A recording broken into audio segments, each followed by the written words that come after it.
Hey everybody, welcome to a very special episode of Purple Insider presented by FanDuel. Matthew Coller here as always, and joining me on the show, a former NFL scout to break down Kyler Murray, JJ McCarthy, and argue about quarterbacks. Let's go.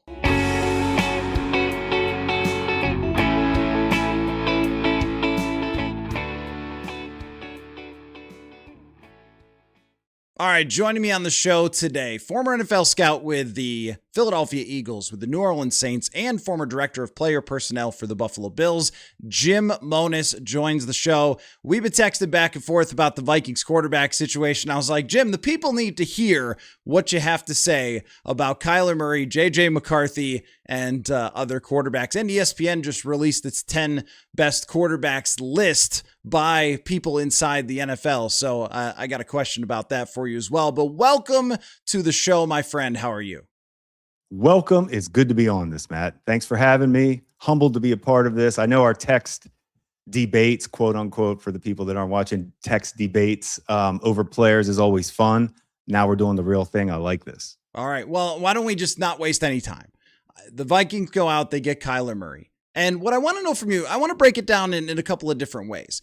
I want to start with the positives of Kyler Murray and then the concerns about Kyler Murray and how maybe front office people view him, which has been, I think, a wide range of different viewpoints on him based on what Mike Sando has reported in the past from the quarterback tier articles. And then we'll get into JJ McCarthy, what you thought of him coming out, what his potential might be if things click for him. So why don't we start with Kyler Murray? The more that I've watched Mr. Murray on tape, Jim, the more I've been very unhappy with the Arizona Cardinals. So I want you to weigh for me when you're evaluating Kyler Murray and you're watching him back, how much are you taking into account what the team around him has been? Because early in his career, he is on the scene as the offensive rookie of the year. And then by 2021, he's earning the huge contract and everything else. The ACL injury derails. But then when he comes back to closer to full health, if not full health, it's a completely different team. It's a new coach. It's a roster that was not built the same way as the last one. It's a number one wide receiver who's not become a number one wide receiver.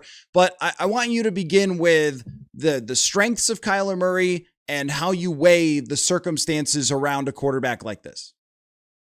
He's polarizing because of what you just said. The good was out there. There is tape that says he is a successful starting quarterback in this league. How can you not love the talent? Everybody loved it in college, and you loved it early in the NFL. Not for everybody. There are coaches that aren't going to want to deal with that style. And when I describe him a lot, he drives me crazy on tape. I don't like watching him because I get almost stressed. I get anxiety as thinking about working for a team that he was the quarterback for, because it's just so good, but then it's so heartbreaking and so confusing. All those are going to come into play. By the way, there is no competition out there for you guys. This is your starter. Enjoy it. I mean, if you want to have fun, right? You know that. But if you want to have fun in the training camp, you got to get through those long days. I get it. No, there's no competition. It's his team, and it should be. He's earned that in this league. And that's what I'm saying, that in this league, there are stripes, and he has it. He has not been the same since the injury. What makes him special is moving around. And not every coach, you don't necessarily want that to be your number one quality, is your athleticism and legs. That's not necessarily true for Murray. We know Murray can spin it, but it's not on time. It's not always going to be the way you want it as a coach and how you draw it up. But football is like that anyway. Every coach will tell you they want a quarterback that can move. Then you give him a quarterback that can move, and then it's like, well, hold on. We want him to throw a little more and be. No, you need a guy that can move around. What happened in Arizona, you described it perfectly. Different team when he comes back from the injury, almost derailed. Coaching matters. Coaching matters in this league. I don't think it's the end all. I'm not a believer but coaches bring a certain system and it works wherever they go. Mike McCarthy, wherever he goes, puts up wins and offense. Wherever he goes. Sean Payton, Andy Reid, they have systems that work. Kyler Murray is in one now that has proven to be successful. He has no excuses. I like the system. We like the head coach in Minnesota, even though I want to get into this with you. What has he done at quarterback as a head coach? Because he's had guys come, he's drafted one, Is he going to blame that on is he going to blame McCarthy on the former GM? Probably. He let go of a star, Sam Darnold, right in front of you. So now, are you going to blame that on the GM? At some point, it's on you to draft, develop, sign, develop, whatever it is. Let's go. It's enough of being the quarterback guru. Let's produce some wins and stop a circus act, quite frankly. And Murray can be that. Can Murray be the guy he was young? Can he be consistent? And there it is with quarterbacks. You have to stack good days, eliminate horrible days. You're going to have one bad game. Don't stack two bad games. It's going to happen. Murray was stacking too many inconsistent games. You're not going to win that way. Like you said, a number one wideout didn't pan out. They still had plenty of talent. I don't use other players for great quarterbacks as an excuse. I think great quarterbacks make everybody great. But I also don't think that Murray would fall into the category of a great quarterback, right? We see a lot of the quarterbacks who are in the middle get pushed pretty extreme one way or the other. I mean, if you talk about someone like Brock Purdy, I really like Brock Purdy, or Jared Goff. I really like Jared Goff, but I really like them in San Francisco and Detroit. I would not like them playing for the New York Jets, right? I think that there's only a handful of quarterbacks in the NFL that you could put them in almost any situation. Josh Allen would be one of them, Lamar Jackson, Patrick Mahomes, Joe Burrow, where they would be able to throw the team on their back and make the playoffs most years, or even with a horrible team, you're competing for the playoffs. But I think that there's also about 12 starting quarterbacks in the NFL that are really circumstantial quarterbacks, and they get paid a lot. I mean, Tua was like this, right? In Miami, when they have Tyreek Hill and Jalen Waddle, and the offensive line is great, and the running game is unbelievable, and all he has to do is play point guard there for Mike McDaniel. He leads the NFL in passing, and then a couple years later, as the situation around him falls apart, he's not the same quarterback. But with Murray, though, let's focus on the good things about Murray first, and then we can kind of dive into like what the shortcomings might be with Kevin O'Connell in the system. When I watched him play recently, I saw more on time playing than it was early in his career. And I think that he is one of the most accurate throwers. So I want you to kind of describe the way he throws the football, because I've been trying to think of different ways to kind of put this, but it's like he sees the Matrix a little bit when it comes to anticipation. Even out at minicamp, he threw a couple balls where I was like, where is that? Oh, the receiver's there. Like, his anticipation seems to me to be really, really good. But what do you see from him when he does play on time as a thrower? Second base shortstop, baseball, natural, whip it, accurate, in the glove, out of the glove, quick. You don't know how they do it. His throwing is fine. His accuracy is not an issue. When I talk about inconsistency, it's decision-making and turning the ball over. Now, you're never going to want to take legs and playmaking away from special athletes. But the one thing we haven't touched on is he's 5'10", and that's probably being generous. That hurts. Little guys have to run around. They have to get out of that mess. They're all 6'6", 6'5" in there. Putting arms up, hard to see. So you're going to get Murray moving around. Coaches are okay with that. Subtle movements in the pocket are fine. He can deliver the ball quickly and accurately. But you cannot turn the ball over. You can't miss touchdowns. You can't miss plays because of that. So put it together. Here we go with the coach that can do it, quote unquote. We're going to keep saying that because he still really hasn't kept the guy. That's what I want to see. I want to see Murray get this full season. I want to hear your thoughts on that, but commit to him. I don't like how they've handled it personally. They should have, to me, Murray should have commit to him, make it his team from day one so the team knows, and let's roll. Let's not do this. This is a guessing game. It's like going up to the line of scrimmage when everybody knows you're going to punt the ball anyway, trying to draw them off sides. Stop it. Murray's the quarterback. Let's play. When it comes to the inconsistency that you talk about, I think that that's really the issue, is getting him to commit to playing on time all the time, but then are you taking him away from what you want him to do best? I mean, the thing is that he is one of the most successful scramblers in the NFL, but when I watch him back, there are 5 plays a game where I go, oh, there was a guy wide open. Oh, and he didn't, whether he didn't see it or whether he didn't stick with it, which I think is something that Kevin O'Connell is really going to want to do. And it's also one of the reasons that Sam Darnold was an absolutely perfect quarterback for him, because Darnold would stand tall in the pocket no matter who was going to come and smash him in the face to the very last second, and then could whip it without a whole lot of windup into a tight window. And it was like, Kevin, isn't this how the whole offense is supposed to be designed? But also, though, Jim, I know you like your analytics. When you go back and look at average depth of target for Kirk Cousins in 2023, it was one of the lowest in the NFL. So I think we think of Kevin O'Connell's system is like he's going to ask guys to stay in there forever and push the ball down the field, but they do create a lot of open area underneath. And now with Juwan Jennings as a possession receiver, TJ Hawkinson, Josh Oliver, I think is going to play a lot. They brought in a fullback in Max Bredesen. Like, I think he's going to have a lot of different options there to look at if he doesn't want to try to push it into tighter windows down the field. Agree. And that's what, how do you say this? The playmakers will force balls. They're going to force throws. They're going to force plays because they are used to making plays. They can't accept plays aren't dead to them. There's no such thing. So they're always going to try to make that play special. And that's what you love about him. If you can find a way to just keep it consistent, like we're talking about, and you just have to eliminate turnovers. It's the most cliche thing in football, and it's boring, but it's just true. Now, if you're going to get turnovers on defense, obviously you can sit there and argue that all day. Okay, we got it back. So you can equal out a pick, but you can't live that way. Living in the NFL, especially in this division that they're in with quarterbacks, you can have one bad, like I say, you can have a bad game. That's about it. Like, this division now is real. You're going to get 5 out of your 6. Like, 5 out of 6 would be amazing in your division. Think about that. Where it's like, and realistically, you're going to be 3-3. So that means the rest, see what I'm saying? So you can't have bad days after those, that if you're getting through outside your division. And that's what Murray needs to eliminate to be a great quarterback. That's what I was trying to get back to you. One thing I wanted to talk to you about. No, he does need to be exceptional. I don't think he should fall into that. I call him the throw him in the air quarterbacks. There's a million of them. After you get through your top guys, it's all about based on system and coach and the right, just pair them up. I always say Jim Kelly, Troy Aikman to me, take jerseys off and you wouldn't know the difference. Same with but Murray's different. He was drafted high. He was drafted to be the franchise quarterback and proved it.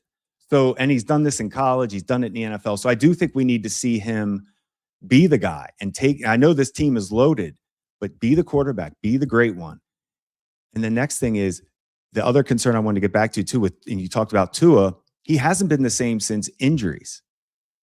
So injuries matter. So let's make sure we're taking we don't know that. We're not, you're there, but we're not in those meetings. We don't know how Murray feels. Is he the same player since that injury? We'll find out. I think he is, but Tua is not. I really blame a lot of Tua stuff on that. He's never been the same since those concussions. Point being, you're going to get everything you can get from Murray. There is no better time to get Kyler Murray than right now. I think that the playmaking alone is so exceptional. And even in 2024, coming off of the ACL, he had a full offseason after that. And he was one of the best scramblers in the NFL in terms of EPA per scramble, yards per scramble, all that sort of stuff. Ended up with over 500 yards and about 4,300 yards total with passing and running for that season. I think it got overlooked a little bit because they were such a mediocre team in a really hard division. And he had gotten off to a really hot start. Their schedule got harder later in the season. It's kind of the story of Kyler Murray. But I also think that we do need to kind of look at the body of work and say, this is what he really is versus what we expected him to be as a number 1 overall pick. I kind of think about this with Trevor Lawrence as well, where it's always, well, Trevor was the number 1 overall pick. Why isn't he X, Y, and Z? And sometimes he is, but most of the time he is a quarterback that also has circumstances dictate. And that's what I mean about there's only 5 guys who don't have the circumstances dictated. So with Kevin O'Connell, the question to me is, how should you handle Kyler Murray? Because you have an offense that you know works. You have playmakers that work. And it always sticks in my mind what Sam Darnold said that he learned from Brock Purdy. He said that when he was in San Francisco, he learned from Brock Purdy that you can just let the playmakers do their job. You can just play point guard, which I know is kind of a quarterback cliche these days. But Sam Darnold, early in his career with the Jets and the Panthers, said that he was trying way too hard to make everything happen himself, to force things, to make too many plays. And with the Vikings, he kind of let it come to him with the offensive system. How can Kevin O'Connell convince Kyler Murray to let it come to him? Because there's two different theories, I guess.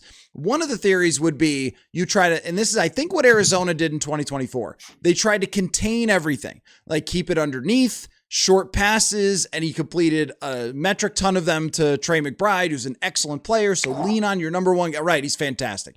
I saw he got a 99 in Madden, and I was like, after watching his tape, good job, Madden. You got that right, because the Arizona guys don't get a lot of love, but he's a fantastic player. So lean on Jefferson, lean on Addison, lean on Hawkinson.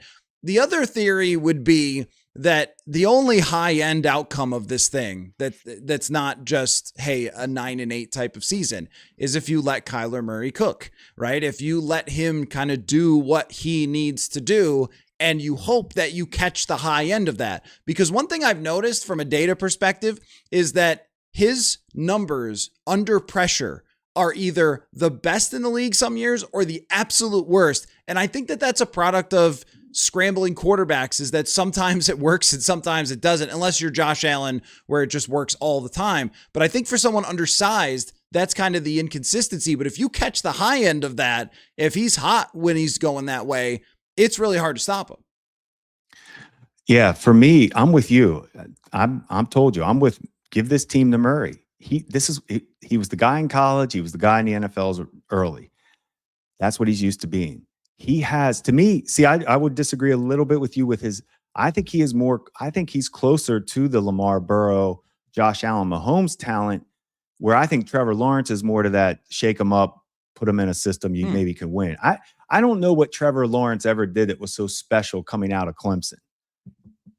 We could debate that another time. There's plenty of scouts I knew that weren't high on Trevor Lawrence coming out. As far as franchise, just close your eyes and pick him. I mean, what does he do that's so special? When you watch Kyler Murray, when you watch him in college, it's like, whoa, I've only seen one other guy maybe look like, Manziel and Murray kind of to me were the 5'10", like you can't stop these guys. As far as you're not tackling them, they're going to make plays. They're going to drive you crazy, but they're 5'10". Now, here's Murray's biggest thing we haven't even touched on, and I can't stand this. And this is why I said I would struggle with Murray, and this is coming from front office stuff. But if you hear a quarterback isn't all in and has other activities or hobbies or interest other than winning a Super Bowl, you're going to have a tough time. And obviously the Vikings have done their work, and I'm sure Murray has given them everything, that all is good. I am all in. But man, you shouldn't have to pull teeth with your quarterback. He should love and want to be in on every single thing there is detail-wise. That's what separates, when we get into quarterback talk, that's what's going to separate you. I joke about it all the time about the things that make Drew Brees great and Peyton Manning great aren't their physical. It's their absolutely insane, and Tom Brady, their insane ability to pick you apart and basically outcoach the defense. Like they're smiling at every coverage. I know it. I know where I'm going. Beat you. That's a nightmare. Murray needs to understand that. I agree on that, but I also think that we sort of know the results and then write the backstory after that. Like Joe Burrow's at the Met Gala, but he went to a Super Bowl, so that's totally fine. That's hold on though. That's different. That's all. They're always allowed to do whatever. That's fine. That's entertaining. I'm talking about what we hear about the video game stuff and not really being into meetings. That's where I get worried. The meeting stuff, I've heard same stuff with Lamar Jackson. You need to be at the front of the room. You're the quarterback. First one in, last one out. Cliche, but it's true. I saw it. Lived it with Donovan McNabb. Was insane. Came out of Syracuse. He didn't know anything about this West Coast offense that Andy Reid was bringing. You don't think he had to sink himself into every detail? So that's my point. You need to sink. You can do your entertainment going out. That's fine. But I don't want to hear that you're doing video games instead of studying playbook. That's all.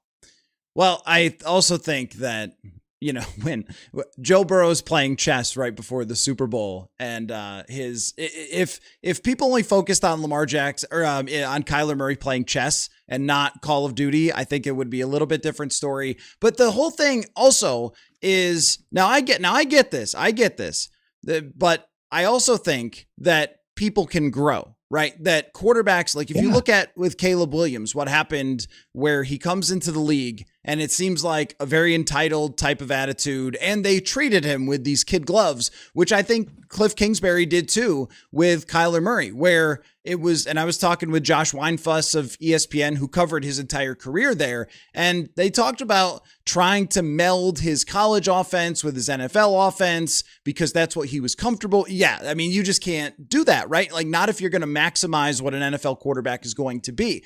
But I think the unfortunate part from a narrative perspective around Kyler as a person is that because no one has cared about the Arizona Cardinals in years, basically since 2021, it wasn't put a whole lot of shining light on him and Jonathan Gannon and their relationship, which was very good. And he would go to each other's houses and watch tape and stuff like that. Like, I think that Kyler Murray grew along the way, but the team was not good enough to make any difference at all. And here's one of my favorite stats, Jim, is that since Jonathan Gannon got to Arizona, when Kyler doesn't play, they're 2-19. 2-19 when this man doesn't play. And it's not like they've had nobody. I mean, Jacoby Brissett can play a little. It's not like they were playing like their punter at quarterback or something, right? They just had such a bad team. So I think with Kyler, I'm always willing to say that who Sam Darnold was when he got to New York doesn't have to be who he was at 27 years old. And the same with Kyler Murray in terms of understanding how far he needs to go in order to learn Kevin O'Connell's offense. But I also want to acknowledge that with Kevin O'Connell, he puts a lot on the quarterback's plate, and we saw way too much probably put on JJ McCarthy last year. So if Kyler does not get all in with this and study it as hard as he could possibly study it and be prepared to do anything they need at the line of scrimmage to identify the rush, to add the motions and all that sort of stuff, all the formations, which apparently they have like a million of them with this offense, then this is not going to work. Like, I totally agree with you that is one of the biggest questions about Kyler Murray is if you're not all in, if you're only thinking, I'm going to go to Minnesota, put up some numbers, and then get my next giganto contract. If that's his attitude, I think that because he's a little bit of a different guy, that he does not look the part. He does not act the part. He is, even when you watch him in minicamp, he's not high-fiving people. He's not jumping around. Like, he is very different personality wise. I think he's sort of allowed people to say whatever they want to say, including Arizona putting stuff out there when, like, who's doing that? Like, putting out stuff about your own quarterback because you're not happy with the contract you signed with him. Like, that seems like great upper management from Arizona. But the point just being that I think he has a real opportunity here to take all of that stuff and prove it wrong. I mean, I think everybody looks in the mirror when you get thrown away or broken up with or fired, whatever it is, you need to make a change. You were drafted where you were drafted, and you were just told by that team you're not good enough.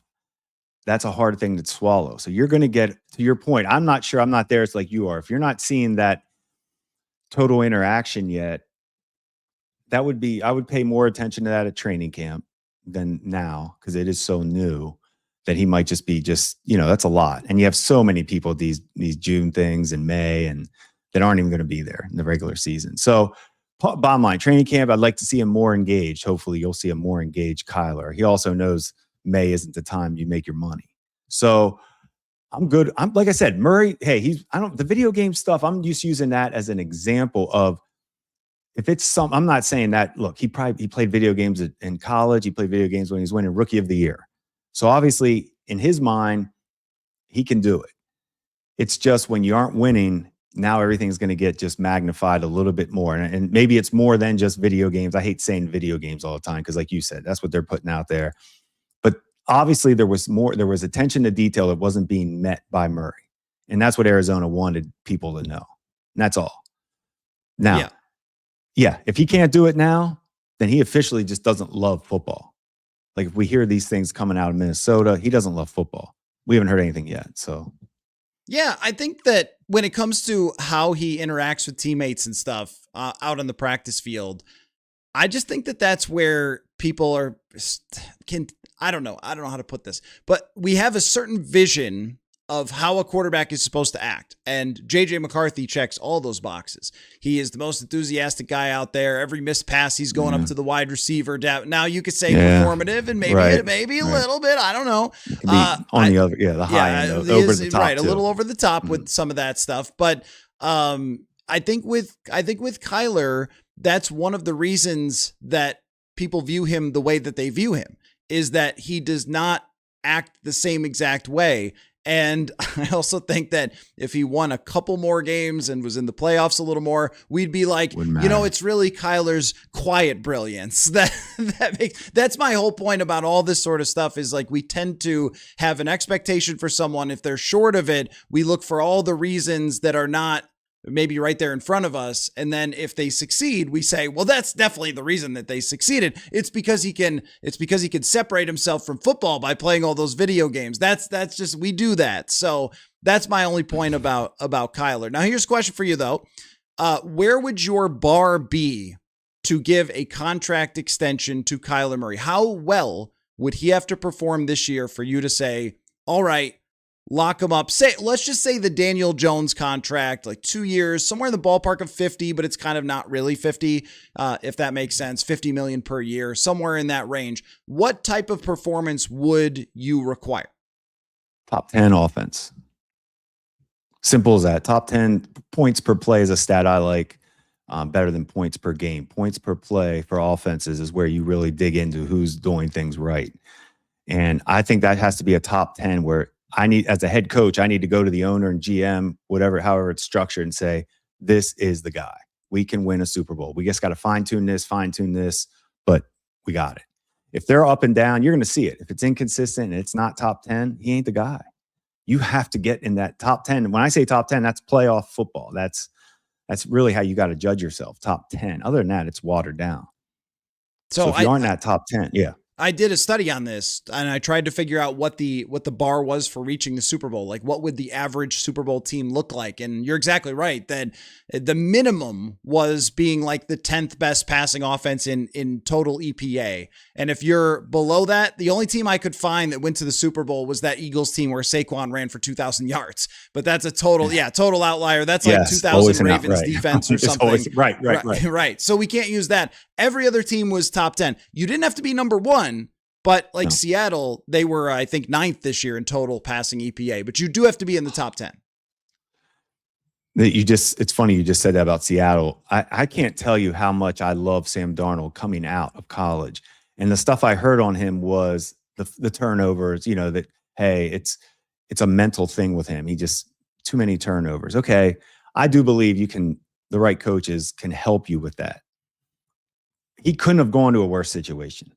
Sam Darnold, for a talented, you've been around physically. What more would you want than Sam Darnold? I'm serious. He's in that, like we keep talking about what range quarterbacks, he's in the closer to Josh Allen comparison than he is dime a dozen.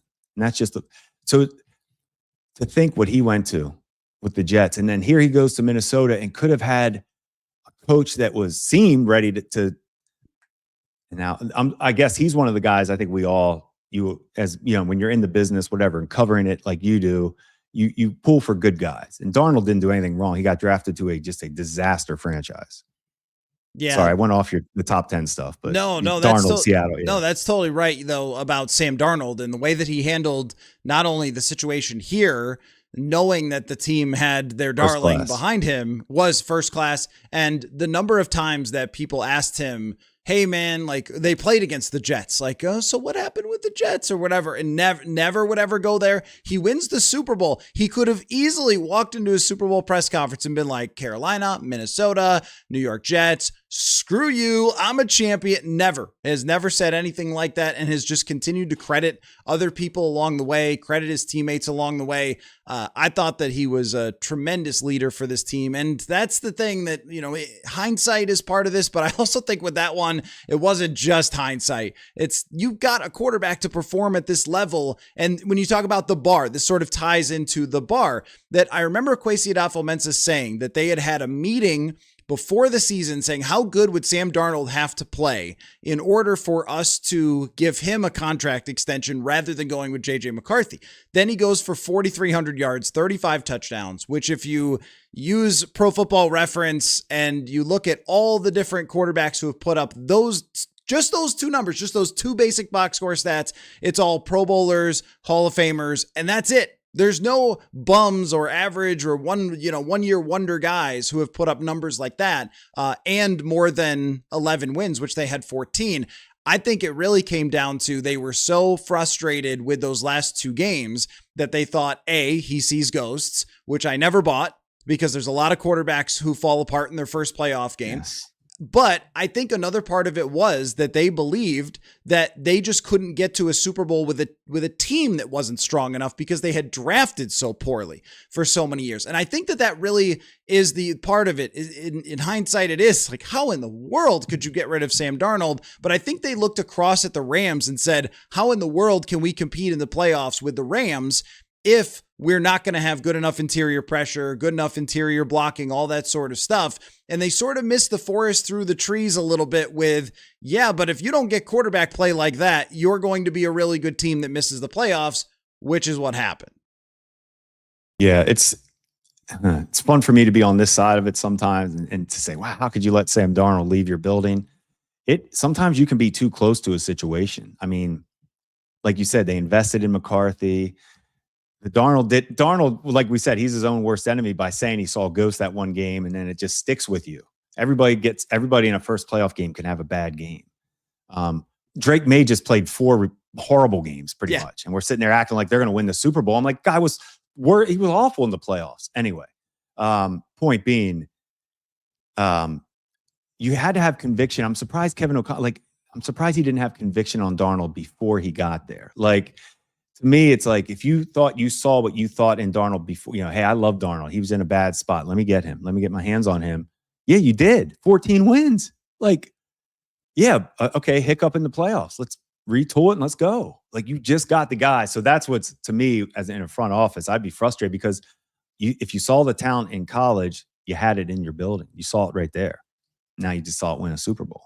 I think that they believed too much in themselves, in their supporting cast, and in their own ability to pump up a quarterback, which I'm sure you never ran into any coaches who believed it was them and not the players. But the other thing is too, so the lead actor for Jurassic Park just passed away, and I watched that movie recently on a plane. It's one of my favorite movies of all time. Great movie, great. I love the Jeff Goldblum character because he's talking about chaos theory. And I think about chaos theory all the time in the NFL, right? The NFL is chaos theory.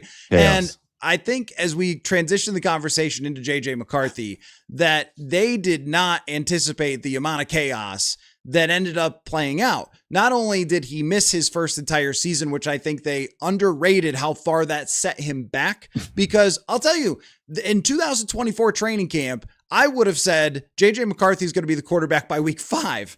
Like the way that he had been playing so well, it looked like, yes, this is what they drafted. This is what they wanted. He got set back to square one by that injury. So it was like he didn't even have that first training camp. We had thought that it was going to carry over, and it really didn't. And then they had nobody pushing him in training camp, which may or may not have mattered. But Jefferson got hurt in camp, so they did not have an entire summer to build up their chemistry, which carried over immediately to the field where they couldn't find each other.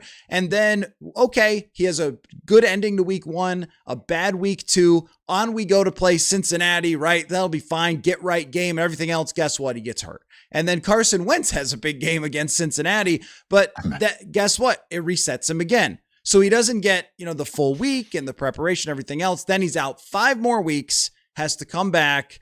And it just never picked up the momentum, right? And I think that really hurt JJ McCarthy. That's the chaos theory. That's not to say that they made the right decision. Of course they did. One guy's got a Lombardi. The other is now behind Kyler Murray in our expected depth chart. But I think that all those things play into it, that they thought, oh, we'll just coach him up and we'll give him all these weapons and he'll perform 75% as good as Darnold, but our team will be twice as good. And that really wasn't the way it played out. But where do you stand right now on JJ McCarthy? I know that you liked him coming out because I remember we I talked did. about this for a story I did, I think, in the 2024 class. So I know you liked him coming out. Where do you stand on where he is right now? Yeah, correct. So that class was a fun class to study that year. So anybody in this pod world that we all are in is, we were into that class. I had him right behind those. I had Bo Nix number 3. Like I thought he was like what I'm seeing, but McCarthy was the developmental guy to me that you wanted to get your hands on. Like, so you have to overdraft them. That's fine.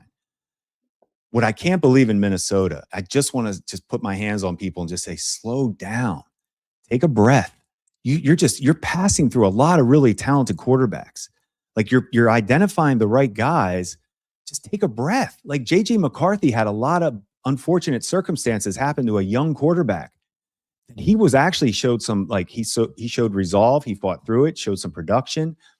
If you draft a guy that needs development and he's showing you that young, that's a good quality. But if you're always going to make him feel like he's not good enough, or you're jerking him around in and out of the lineup and you're signing guys, and that's hard. So that he's a human too. And quarterbacks want to know I'm the guy, they're sensitive. Like hey, I'm the guy. I always have been.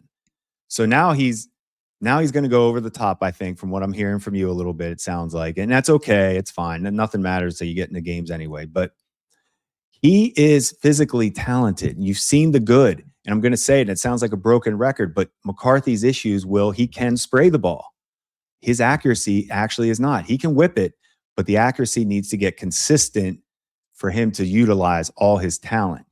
But if he does, he can start and win in this league. I'm sure everybody in Minnesota, you've seen the good, but until he can get that confidence back and string good games, good years together eventually, but good games together and win and get the backing of the head coach and the GM, not jerking people around and signing this guy. Hey, McCarthy's in a great spot this year. He should be so happy. He can actually just go to work. You're not going to start. Let it play out. If he's not good enough, you are going to be. We all know what happened. We all know Frank Reich. I mean, you come in, you are worship. You are everybody loves the backup till he has to play the whole season, but not everybody's backup was a top 15 pick. The talent is there. Slow down, mold it. Good year for him to take a breath. I think the same thing. I'm really glad that you said that because sometimes I feel like I'm taking crazy pills a little bit with the age of the quarterback and the inexperience. I mean, when you have thrown under 800 college passes and your offense didn't even really lean on you, that there is a development curve. And I think that they had the right idea, which was to go get Sam Darnold and start Darnold and have him develop behind Darnold until he was ready. But then, of course, chaos theory strikes with JJ McCarthy. But for last year, they wanted to get Daniel Jones to be his backup. Daniel Jones, very bright guy, knew that Indianapolis was more of his path to being the starting quarterback because JJ was the golden boy. And if they were letting go Sam Darnold, they weren't going to let him win the quarterback competition. But that's really what he truly needed, was he needed another year. And I think, Jim, what's happened, and Daniel Jeremiah talked about this a little bit at the Combine. I remember being at his press conference and he was kind of alluding to the rookie contracts and how they have just put so much pressure on everyone, front offices, coaches. And it's like, you better get that guy out there because he's only cheap for a couple of years and we need to maximize those years with him. And it ends up forcing their hand to push these guys a little bit quicker in some instances. In other instances, they come out at 24 years old and they're ready to play. But in this specific instance, he was not really ready to take it all on. And then he's not able to run the entire offense yet, because he's never done anything like this before. So then they got to dumb down the offense for him. And then it limits how many reps he's getting in terms of passing the football. And, they really played the last 5 games to win the last 5 games, not to develop JJ McCarthy as much as they possibly could, which also probably didn't help him all that much. I think he had maybe 0 games under or over 24 passes over the last 5 that they ended up winning. And it's like, that's not really going to get the job done. At the same time, when you talk about that accuracy issue, this is where I'd love your experience here as a scout, because when I was texting you in 2024 about McCarthy, I said my biggest concern is that can you actually fix that? because we've seen a lot of quarterbacks not be able to fix it. And it's like, well, the tools are there. The tools are there. And I think he is always going to be, to some extent, a one speed type of quarterback. But it really depends, like how far he can go with that accuracy. I live in Buffalo, used to work for the Bills, as you mentioned. And so we talk about Josh Allen a lot, and that we've seen a difference, accuracy wise. We've seen the improvement from college early with the Bills as well. So yeah, I think you can improve it. But I don't know if it's going to ever get to your point. I will say this: they should not have to dumb down anything. Right. You spent time and invested in him. You should have. You already knew if he could learn your offense. If you're saying that, that's an excuse. You already knew he was smart, or you would never have drafted him. Like, but you already know. That's all we do is spend time X and Oing with these, especially quarterbacks. Paxton Lynch. I mean, that guy was a first round no brainer physically. He couldn't get through a sentence and tell you how to beat a team mentally, and that's why he's not in the NFL. So to your, what I'm saying. So it's more than. They would never have drafted him if they thought they had to dumb down anything. But anyway, I like that I do remember you talking about McCarthy's accuracy, because when I study guys, you study every throw. What I liked about McCarthy, even though he didn't have the amount of throws, he had a lot of big boy throws, what I call them, in there. And you see, and you're like, ooh, and you keep seeing it. Now, to your point, can you get consistent with that? The accuracy on the small throws, the throws that keep drives moving. That's what he needs to do. But the arm, the athleticism, that's all there. I think he's tough enough too. But you become a lot tougher when you become smarter. Mm-hmm.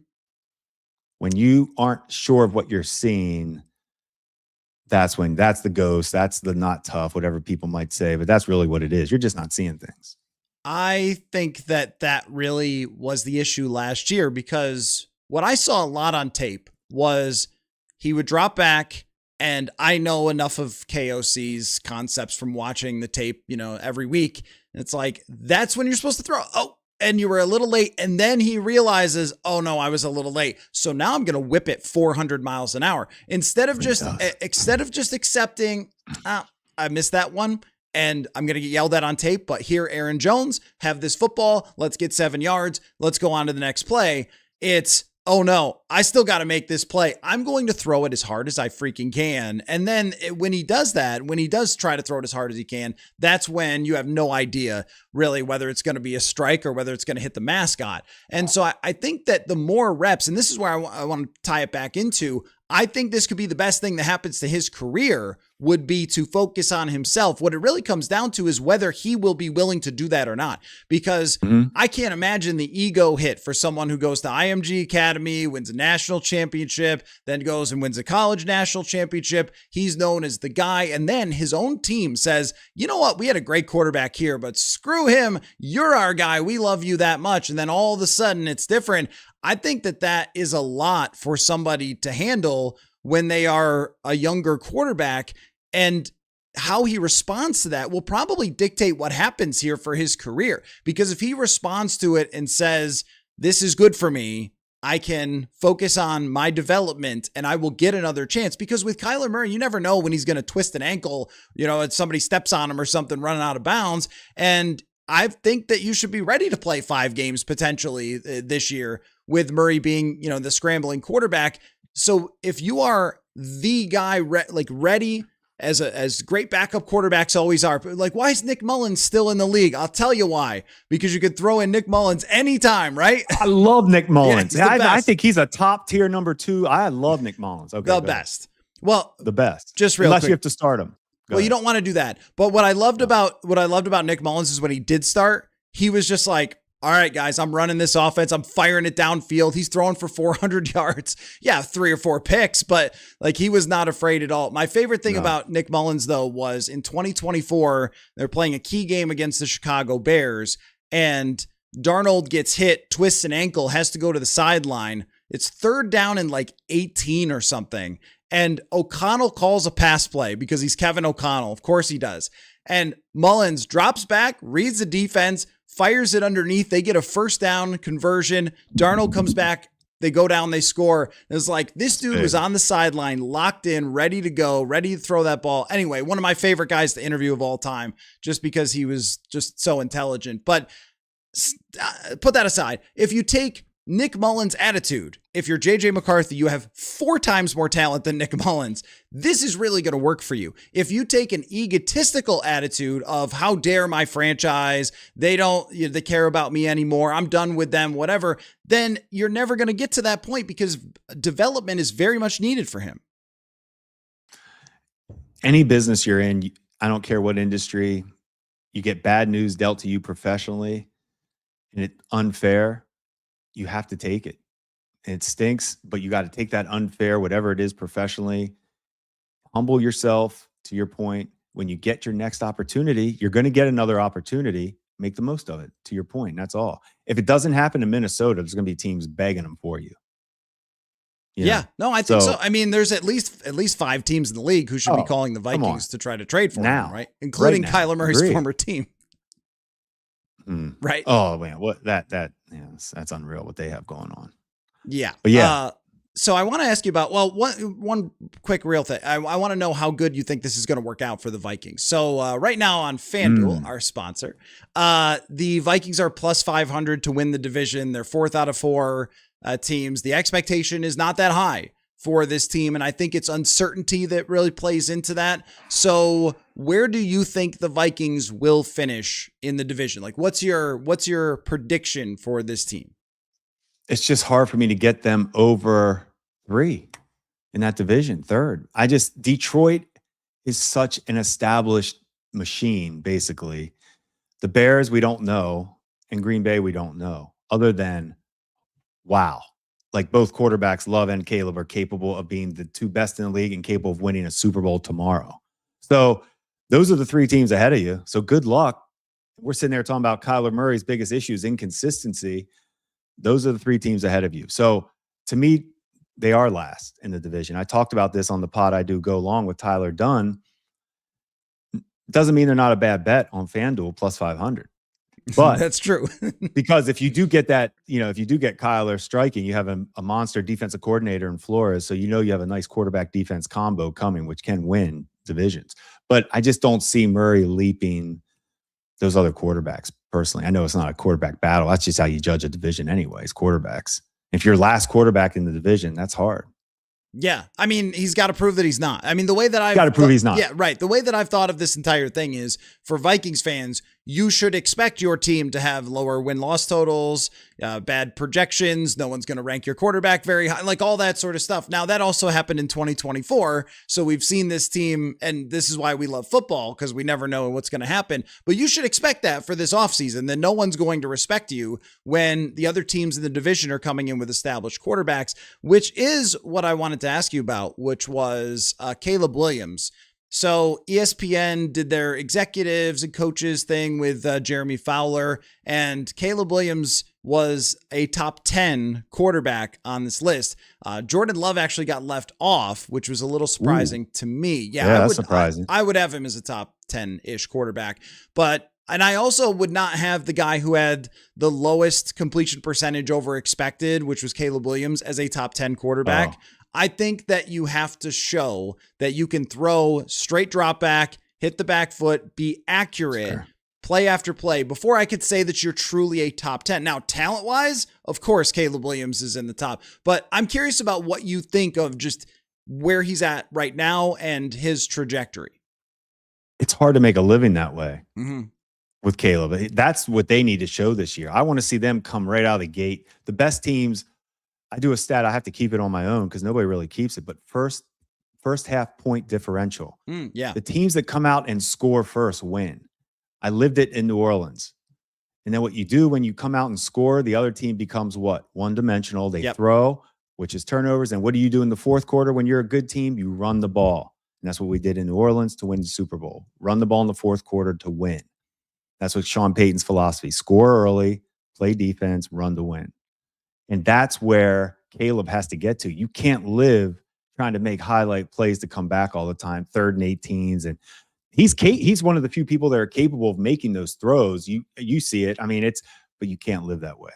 I'm putting more faith into um, Caleb taking a next step. He is top 10. If to your point, if he takes that step where they're coming out on target, showing that all week they prep, they've ready. I love the teams that come out with those scripts. I lived it with Andy Reid and Sean Payton. I mean, we just come out, we know we're scoring. You're scoring. First drive. It doesn't matter what you do. We are going down the field and scoring. And I think Ben Johnson is good enough. Ben Johnson is absolutely good enough. Detroit is not. I mean, that's what they do. That's what they were doing. They were coming out just getting on you as a wrap. So I think so too. And so I guess what I'm saying is let's see Caleb in his only second season. Once again, if we can take a breath, his second season with a new coach. Right. So, but I similar to McCarthy, I do wonder if that's something that, I mean, think about how crazy the NFL is, where if someone has a 59% completion percentage versus a 65%, that is 6 throws over 100 passes, right? 6. I mean, but that's the difference between if you're only completing 59, it's not usually good enough, right? And if you're completing 65, isn't that crazy? We always said it. If you run a 4.50 at the combine, you're slow. But if you ran that 4.49, yeah. You're fast, yeah.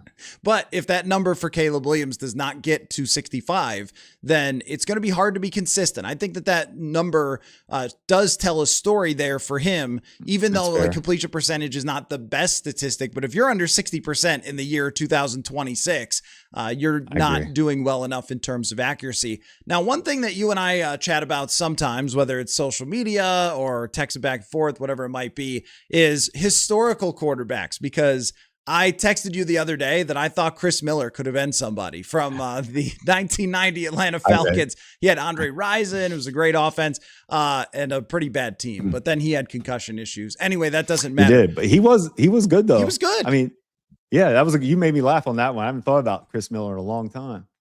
Right. But we went back and forth a little bit about Joe Montana. I think that the historical conversation dives into the way that your eyes see quarterbacks, like from a scout or from a media person or whatever seat you're kind of sitting in from perspective. So do we want to talk about Joe? Do we want to talk about historical quarterbacks? Like explain to me why you have this view on Joe Montana that he was not as great as some other quarterbacks. That'll kind of take us there. So yes, and that's the hard part with these debates, whatever you want to say they are. But Montana certainly top, whatever you want to rank them, that's up to you guys. However we rank them is fine. Everybody ranks differently.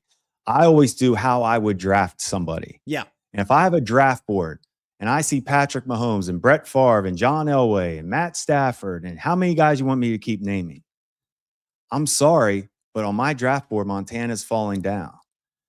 And I grew up with Montana. I went back. Hey, nobody can hide anymore. Like you said, there is every game, whether it's on TV or on you can find it on YouTube, whatever you want to do. You can watch every single game there is. I've done Bill Russell, Wilt Chamberlain. I do basketball. I go back and watch all these guys. Nobody can hide anymore. And when I see Montana, yeah, it's pretty. The accuracy, decision-making that we just talked about, and that's what separates him. He's Drew Brees-like, all that. I just found that 49er team, I just felt like they were a loaded team as well. And I'm pretty sure they had a quarterback come after him that I think everybody would say is more talented. So that's all I'm saying. I'm not trying to take away from Montana's greatness. He outperformed his third-round draft pick, but you see why he went in the third round. What's jumping out about Joe Montana? So you see why he goes in the third. And that's really my point, is when you're talking about all these guys, it's kind of disrespectful to some of these great quarterbacks that maybe didn't have the rings that I just look at rings as a team accomplishment. Yeah. I don't know when that got lost. Like, that's a team accomplishment. You don't think Charles Barkley could win rings?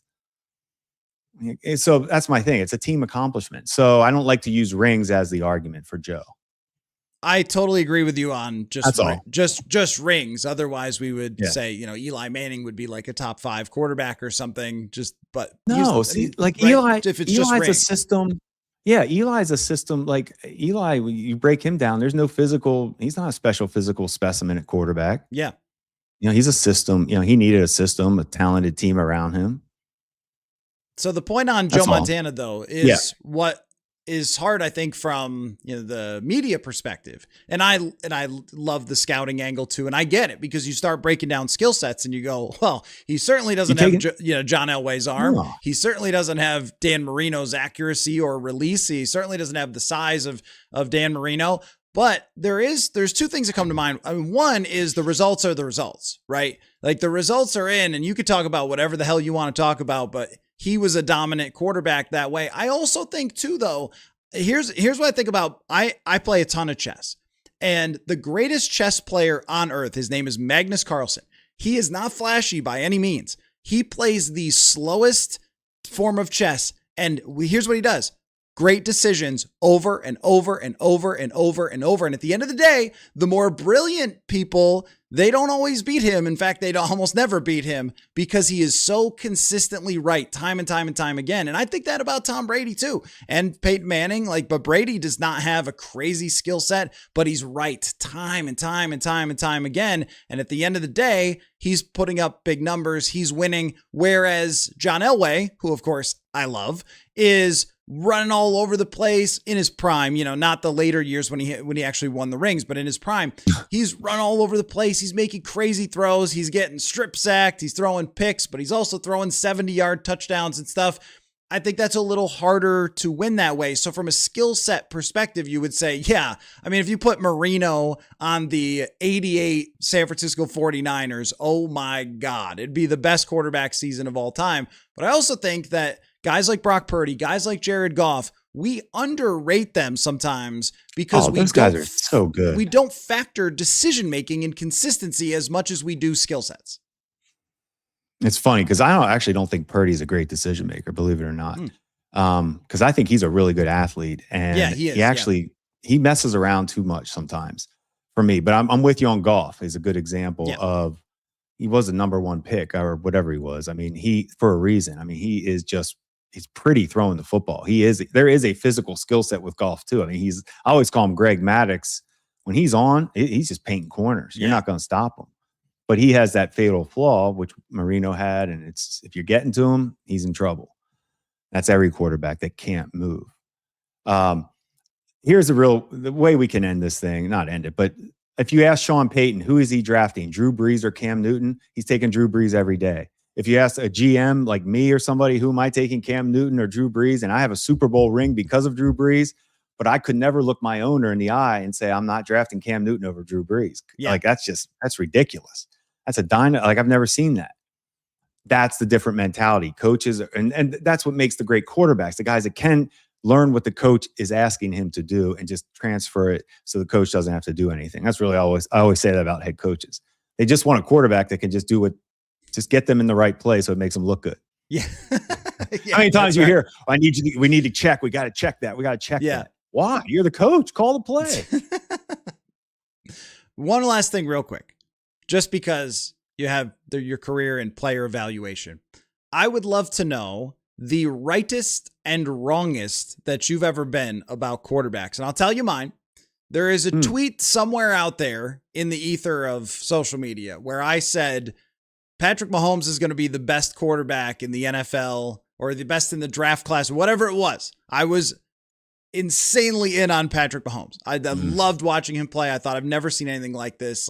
You'd be correct. And I was correct. You were dead on. Yeah. I'm a genius until you find out how much I also love Josh Rosen. But I didn't know anything about Josh Rosen, and maybe the commitment wasn't there. But what I loved about him was there was a game where they were down like 30 points at UCLA, and he fought back. His team wasn't that good. He was really good with rhythm and timing and everything. That guy flamed out almost immediately. So sometimes you win and sometimes you lose on quarterback. So who are yours? Well, Jay Cutler was one I hit on, who I loved and stood on the table for in New Orleans for us to take. Now, we signed Drew Brees that year in free agency, which was fine, but we were going to be in the mix. We would have taken a quarterback that draft if we didn't sign Brees because we had the second pick of the draft. We had Reggie. That's when we got Reggie. So we got Brees, and that's why we could take Reggie. Okay. So Coller was a hit. I'm going to take you back on my lesson learned was Byron Leftwich. Love Byron Leftwich. Well, who couldn't love him? I'm sitting there watching him they would have practice at 6:30 in the morning. It's raining out. and he's throwing darts 40 yards down the field on like skinny posts with a wet ball. And I'm like, man, come on. I know he doesn't move great. What I didn't give enough credit for was the lack of movement plus the longest release in the history of football. And all, yeah, there you go. All that good stuff comes into play in the NFL because those seconds matter. And I was in Philly at the time as the Northeast scout, and I had a boss, Mark Ross, who is now with the NFL Network, but he pointed some stuff out like, "No, Jim, slow down on Leftwich." He's like, really? Like, that guy just got carried down. Like, you can't take him out of a game. He's the toughest guy I've ever seen. So I had to learn, hey, put that fandom aside sometimes as far as that. Yeah, you could pay respect to Leftwich's toughness and grit. He had everything you wanted, but that fatal flaw, lack of feet, lack of long release, whatever that fatal flaw, I always use that term. If you have that, that's tough. I used to play with Leftwich on video games because I love the fact that his offensive line carried him when he got hurt in the game for Marshall. His offensive line carried him and he like led a touchdown drive or something. I was like, this is my guy. Like, this is, yeah, you're right. The release was far too slow. And I think if you're going to have a slow or long release, you have to have insane anticipation, everything else, which guys with strong arms don't always have great anticipation because they're used to just being like, oh, guy open, I'm just going to put it on him, which is a little style. Both of these things happen with JJ McCarthy a little bit where he's got to, right? He's got to kind of adjust to that. Sure. So anyway, I could probably ask you about different quarterbacks that you scouted all day long. New Orleans. You too, though. I like your quarterback talk too. Yeah, I like all of it, man. If we were talking about left guards, I would love to tell you about Steve Hutchinson, man. So we could do it all. Two best guards in the history of football, in my opinion, are Steve Hutchinson and Jairi Evans from the New Orleans Saints. Evans has a better resume than Hutchinson professionally. I don't know why he's not in the Hall of Fame yet. He keeps knocking on the door. He should get there. If Hutchinson's in, which he should be, but Hutchinson and Jairi Evans, there it is. You don't need to watch any other guards. Watch those two, and it's a wrap. I mean, well, how about you talk about like circumstances and how they impact quarterbacks?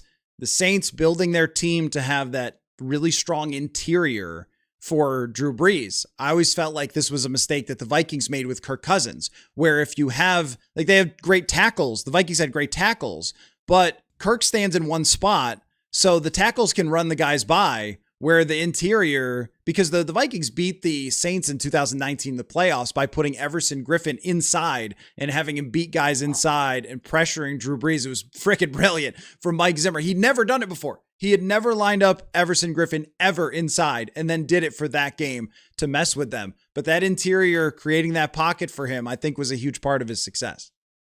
It is. I laugh a little bit. I mean, we took Jairi Evans in the 4th round out of Bloomsburg. We didn't think he was going to play his first year. We had an injury. He gets thrown in. The rest is history. And then Carl Nix was the other guard that we made a living with. And we took him in the 5th round. He would have been a first-round pick at tackle if he cared about football. But we took him in the 5th round. He lasted as long as he could, as somebody that is big and doesn't care about football. But but Jairi Evans, Steve Hutchinson are I mean, all you have to do is put them on. That's one I almost don't even want to hear. Like, if people bring up Larry Allen, I say no, thank you. I watched Larry Allen. He was tough, but he was just he would fall off guys because he was just a big monster. They put him at tackle. He embarrassed himself. He could not play tackle. Larry Allen. But when they put him at guard, he was a dominant run blocker, would fall off, but his pass pro was always a little shaky. Hutchinson and Jairi Evans. That wasn't Nate Newton better. Oh, probably could get a good argument on that. Yeah. I bet. You could debate that. I watched Larry Allen. It's a fun watch. You should go back and look at it. It's different. It's not as like I said, he falls off guys. He's just a big guy. But I'm not saying he wasn't good, but to your point, you could make that debate that Newton was just a steady, just monster too. The guy who belongs in the Hall of Fame for the interior offensive line that upsets me the most is Kent Hull, because it feels like the Hall of Fame decided we've got enough Buffalo Bills from that era. We're kind of done, but he was in control of all that stuff. Yeah. I mean, I struggle with the Hall of Fame in general. Yeah. Yeah. Well, they're making it so it's now harder to get in. And like, don't forget that you're a football museum. Don't forget that people come to celebrate the greatest players. So when you're drawing these harsh lines of like, sorry, you can't get in. Yeah, you're just not good enough. And it's some of the greatest players of an era in a decade. It's like, let's not forget what you're here for, right? to have this. That's my opinion. To have this standard that's so ridiculous, where it's only nobody's getting it right. If only Lawrence Taylor and Deion Sanders are in the Hall of Fame, then I guess we just need a Lawrence Taylor, Peyton Manning Hall of Fame that's separate. But I mean, I don't know if like Andre Johnson was an incredible player, total Hall of Famer, but I think that there are like Torrey Holt, like Jimmy Smith, Ricky Waters. There are guys who are of that same ilk that are deserving, but maybe didn't have like the Barry Sanders level career or Walter Payton of like, if you're not, I guess if they're taking the, if you're not first, you're last type of approach, which I don't think is really right for the Hall of Fame. No, I think Deion said it best. There should be different color jackets. Like, and I agree with that. Like there's Deion, and then there's I'm trying to think of another corner that might get in, but there's a corner that's not Deion. There's Joe Namath, and then there's another quarterback. You know what I mean? It's different levels of the jacket, different colors. That could be cool. But to your point, you don't need to eliminate them. Just throw them in there.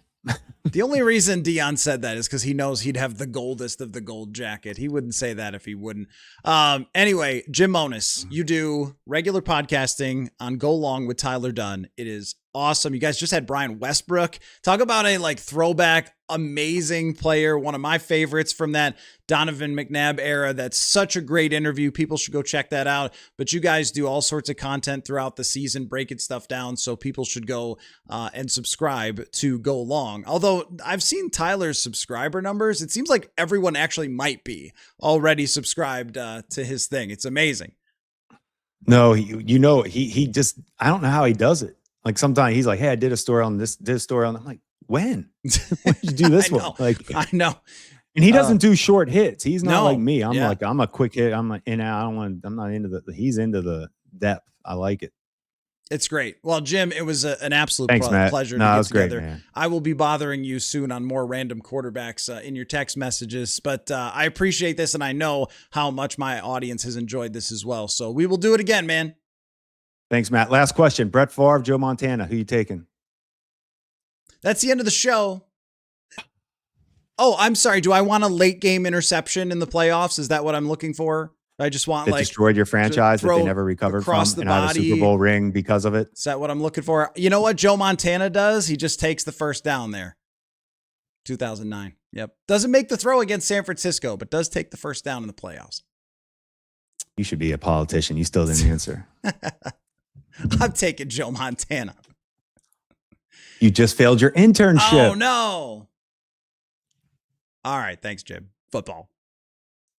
All right, guys, that was Jim Monos, former NFL scout. I hope you really enjoyed that because I know I did. And I could talk to Jim about football all day long, recent, historic, all those things. And I think what you see from Jim is the mind of a scout is always evaluating tools and skill sets. And the mind of a reporter is more focused on results, right? And we try to use analytics to give us process as much as results, right? But when somebody wins as much as Joe Montana in the playoffs, I'm going to give him a heck of a lot of credit. And I also think that football is a lot more than just tools and skill sets, but no doubt about it, supporting casts matter quite a bit. So I got an hour going to the Lynx game later on tonight, but I got an hour. So questions, comments, thoughts, feelings does not have to be about the quarterback situation. It is wide open to you. Whatever is on your mind in the comment section. We'll jump into that in just a second. Also, over on purpleinsider.football, I have kicked off my training camp previews. Going to have a big show with Dane Mizutani and Ben Gessling, both out on the porch in the next couple of days. So we'll bring those to you guys. I'm also doing some hosting Wednesday and Thursday night, so I won't be live on those nights because I'm going to be on WCCO radio, but you'll certainly get your fair share of podcasts for sure. Probably, I don't know about tomorrow. Probably tomorrow. Yeah, probably tomorrow. We'll do a porch podcast. We'll go live. We'll answer questions. We'll go over some of this stuff, but it's hardcore into training camp previews now, so I've got some running backs to talk about if, there's not a lot of questions. So let's fire it up, why don't we? Let's see what's on your guys' mind if you want to react to what Jim Monos had to say, or if you have other questions and thoughts. So let's start with Kay, who says, "What percentage of a win is on the quarterback? pie chart it, he only plays on offense. Yeah, no, of course that's true. But offense is not, as you said in your second comment, 33%. It's a lot bigger of a driver. Quarterback performance is the biggest driver of success in the NFL. Now, if you're alluding to somebody having a 5-4 win-loss record, well, that's not really going to tell a whole heck of a lot of a story. But when people say it's not a stat, what I would say is that it's not a stat that can tell you everything. It's a stat that you should look at, because the way that I've always used win-loss record is to say, all right, here's the facts of what happened. Just like any other stat, just like PFF grade, just like touchdowns, just like interceptions, they've all got their problems. There are seasons where Troy Aikman, one of the all-time great quarterbacks, throws like 18 touchdowns because Emmitt Smith was running 30 of them, and they always ran in the goal line. So what, it takes away from his quarterback rating and stuff like that. But I think, Troy Aikman was pretty darn good, but he didn't have some of the stats of the other quarterbacks because they ran the ball as often as they did at the goal line with Emmitt Smith. So every single statistic that you ever look at, PFF grade, ESPN's QBR, quarterback rating, there is no stat. EPA is used a lot these days, and sometimes people will use EPA as if it just tells you all the answers. Well, it doesn't. Nothing does. You always have to use your brain. We always have to contextualize things. But I can say that historically speaking, offensive performance, which is usually driven by the quarterback, is the number one predictor of success. So even if you look at quarterback rating, another flawed stat, but if you look at it historically, and this has been studied and looked at, so is PFF grade, so is QBR, how often a player or a team wins the game and the correlation to a good performance. And all of them are very high. That if you perform really well by PFF grade at quarterback, your team wins more than you lose. And if you have a quarterback rating over 90, your team wins more than you lose. I looked at this and I can't remember the exact stat, but I think O'Connell's win percentage was something like 75% if his quarterback just had a rating over 90 for an individual game, which is not even great. That's like an average quarterback rating, but it tells you that's probably a Brian Flores stat as well. The point just being that, of course, there's context with everything. Trent Dilfer wins the Super Bowl, right? Tom Brady, there are years where he didn't put up huge numbers, has a great defense. Bill Belichick's calling it, one of the greatest coaches of all time, and he ends up winning the Super Bowl. So no quarterback can you just say, oh, well, he is good, so he's going to win the Super Bowl, and that's the end of the story. No, if you have a terrible team, even Kansas City can miss the playoffs. And there are other quarterbacks throughout history who have had short runs of greatness because they have a great team around them. And as soon as they don't, they are not the same player. And for whatever reason, I know it's a throwback, but for whatever reason, Jim Everett came to mind. Like, he had a pretty good team with the Rams, and then he goes to New Orleans. It just is not the same quarterback that they thought they were getting. This happened with like Elvis Grbac too. I think of Kirk Cousins as being one of the most well-supported quarterbacks ever when it came to wide receivers and coaches. Had so many great offensive coaches, so many great wide receivers, and Kirk himself would tell you that helped him a lot. He has said that before about, man, I had Deshaun Jackson, I had Pierre Garçon, I had Stephon Diggs, I had Adam Thielen, I had Justin Jefferson, and they all play a role in that. So it is not tennis, it is not golf, it is not a one-on-one, even if you put it in the marquee. You have to support that quarterback. And that's the way that I like to put it with someone like Kyler Murray, where he has not been well supported. And I looked at this too when I worked out the averages of the Arizona Cardinals PFF team grades in blocking, running, and receiving over his career and compared them to what the Vikings have been under Kevin O'Connell. And of course, the Vikings receiving grade went down last year because, again, context matters. And they drop more passes than they usually do. But the receiving grades for Arizona were nowhere near the receiving grades for the Vikings historically.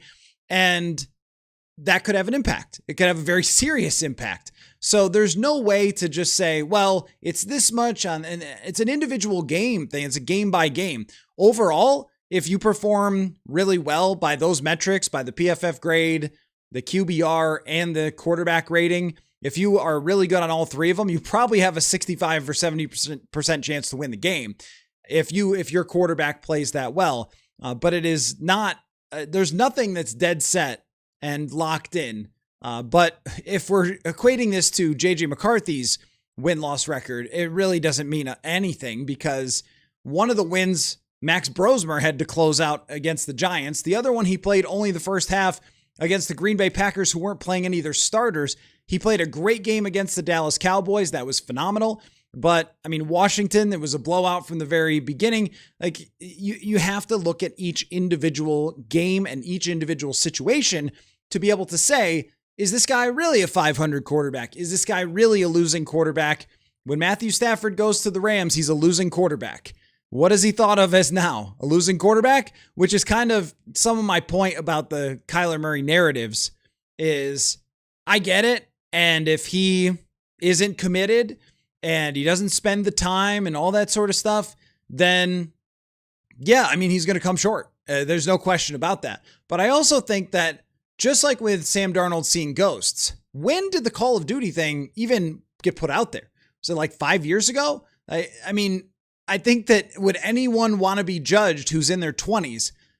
Folks who are on the older side would know this, that, the 20s is probably, one of the biggest growth areas of your life. Going from a young person, 21 years old, maybe you're just getting out of college or something like that, or you're just entering the workforce, to 27, 28, where you're almost 30 years old. Then you're a grown-up. That's where you got a family, a house, commitments, you've elevated in your company by then. You know what I mean? Like, there's a big difference between people. Then you come in as a wonderkind, a phenom, and as Kyler Murray, and then you have some humbling experiences, and now you're in a very different place with, I don't want to say it's his last chance. He'll be a starting quarterback somewhere, but it's probably his best chance that he's ever going to have to show that all that stuff is wrong and to work as hard as he possibly can at it. And I think there's another thing too, that when I look at Kyler Murray, and I've seen him up close now, it's the first time I ever saw him up close, because I don't think when the Vikings played Arizona, I ever went to his press conference or anything else like that. And you see how in shape he is and how muscular he is. And you see how he can play a game where he drops back 40 times and scrambles and all those things. And you think, everyone says the guy isn't putting any work into this. And Rob pointed out, like, he's been one of the most accurate quarterbacks in the NFL over the last 2 years.